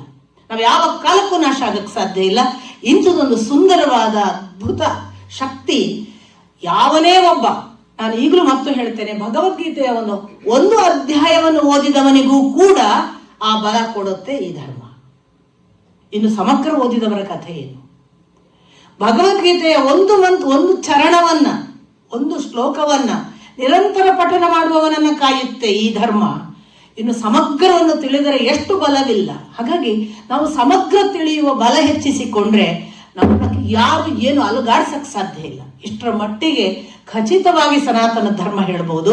ಈ ಸನಾತನ ಧರ್ಮ ಅನ್ನುವ ಸಾಮಾಜಿಕ ಶಕ್ತಿ ಉಳಿಯಬೇಕಾದ್ರೆ ಆಂತರಂಗಿಕ ಧರ್ಮ ಅನ್ನುವ ನನ್ನ ಒಳಗಿನ ದೇವಶಕ್ತಿ, ದೇವನಿಷ್ಠೆ, ಶ್ರದ್ಧೆ, ಅದರ ಕುರಿತಂತಹ ಸತ್ಯದ ಕುರಿತ ಪರಮ ಪ್ರಾಮಾಣಿಕತೆ ಅದು ಇದ್ದು ಬಿಟ್ಟರೆ ನಮ್ಮನ್ನು ನಮ್ಮ ಕೂದಲು ಕುಂಕಿಸಕ್ಕೆ ಯಾರಿಗೂ ಸಾಧ್ಯ ಇಲ್ಲ. ಅಂಥದ್ದೊಂದು ಬಹಳ ಅದ್ಭುತವಾದ ಶಕ್ತಿಯನ್ನ ಏಕಕಾಲಕ್ಕೆ ಸನಾತನ ಧರ್ಮ ಹೊಂದಿದೆ. ಅದನ್ನ ನಮಗೆ ಅಧ್ಯಾತ್ಮದ ಜೀವಿಗಳು ನಮಗೆ ಧಾರೆ ಎರೆದು ಬಿಟ್ಟು ಹೋಗಿದ್ದಾರೆ. ನಾವು ಉಳಿಸುವ ಮತ್ತು ಬೆಳೆಸುವ ಶಕ್ತಿಯನ್ನ ಪಡಿಬೇಕಾದದ್ದು ಹಿಂದಿನವರಿಗೆ ಕೊಡುವ ಗೌರವ ಮಾತ್ರ ಅಲ್ಲ, ನಮಗೆ ನಾವೇ ಪಡೆಯುವ ಬಲಕ್ಕಾಗಿ ನಾವು ಅದನ್ನು ಮಾಡಬೇಕು. ಅಂಥ ಬಲ ನಿಮ್ಮಲ್ಲೆಲ್ಲ ಇದೆ. ಇಲ್ಲದ್ರೆ ಇಷ್ಟು ದೂರದಿಂದ ನೀವು ಇಂಥದ್ದೊಂದು ಪುಕ್ಕಟೆ ಮಾತನ್ನ ಕೇಳಕ್ ಬರಲ್ಲ. ನನ್ನದೊಂದು ಸಾಮಾನ್ಯ ಮಾತನ್ನು ಕೂಡ ಕೇಳಕ್ಕೆ ಇಷ್ಟು ಪ್ರೀತಿಯಿಂದ ಬಂದಿದ್ದೀರಿ ಅಂದ್ರೆ ಆ ಬಲ ನಿಮ್ಮಲ್ಲಿದೆ. ಅದು ಇನ್ನಷ್ಟು ಸಮಗ್ರವಾಗಿ ಬೆಳೆಯಲಿ. ನಷ್ಟ ದೇವತೆ ಕೂಡ ಸ್ಪಷ್ಟ ಪುಷ್ಟ ದೇವತೆ ಆಗಲಿ ಅಂತ ಪ್ರಾರ್ಥಿಸ್ತಾ ಇಂಥದ್ದೊಂದು ಅವಕಾಶಕ್ಕಾಗಿ ಎಲ್ಲ ಹಿರಿಯರನ್ನ, ವಿದ್ಯಾಸಾಗರ್, ಸುಭಾಷ್ ಅಥವಾ ನಿಮ್ಮೆಲ್ಲರ ಪ್ರೀತಿಯನ್ನ ಮತ್ತೆ ನೆನೆದು ಪರಮ ಪೂಜ್ಯರಲ್ಲಿ ನಮಸ್ಕರಿಸಿಕೊಂಡು ನನ್ನ ಮಾತುಗಳನ್ನು ಭಗವಂತನಿಗೆ ಅರ್ಪಿಸಿ, ದೋಷಪೂರಿತವಾದದ್ದು ಏನಾದರೂ ಕಂಡಿದ್ರೆ ಅದನ್ನು ನನಗೆ ಬಿಟ್ಟು ಬಿಡಿ ಅಂತ ಕೇಳ್ಕೊಳ್ತಾ ಒಳಿತನ್ನು ಸ್ವೀಕರಿಸಿ ಅಂತ ಪ್ರಾರ್ಥಿಸ್ತಾ ನನ್ನ ಮಾತು ಮುಗಿಸ್ತೀನಿ. ನಮಸ್ಕಾರ.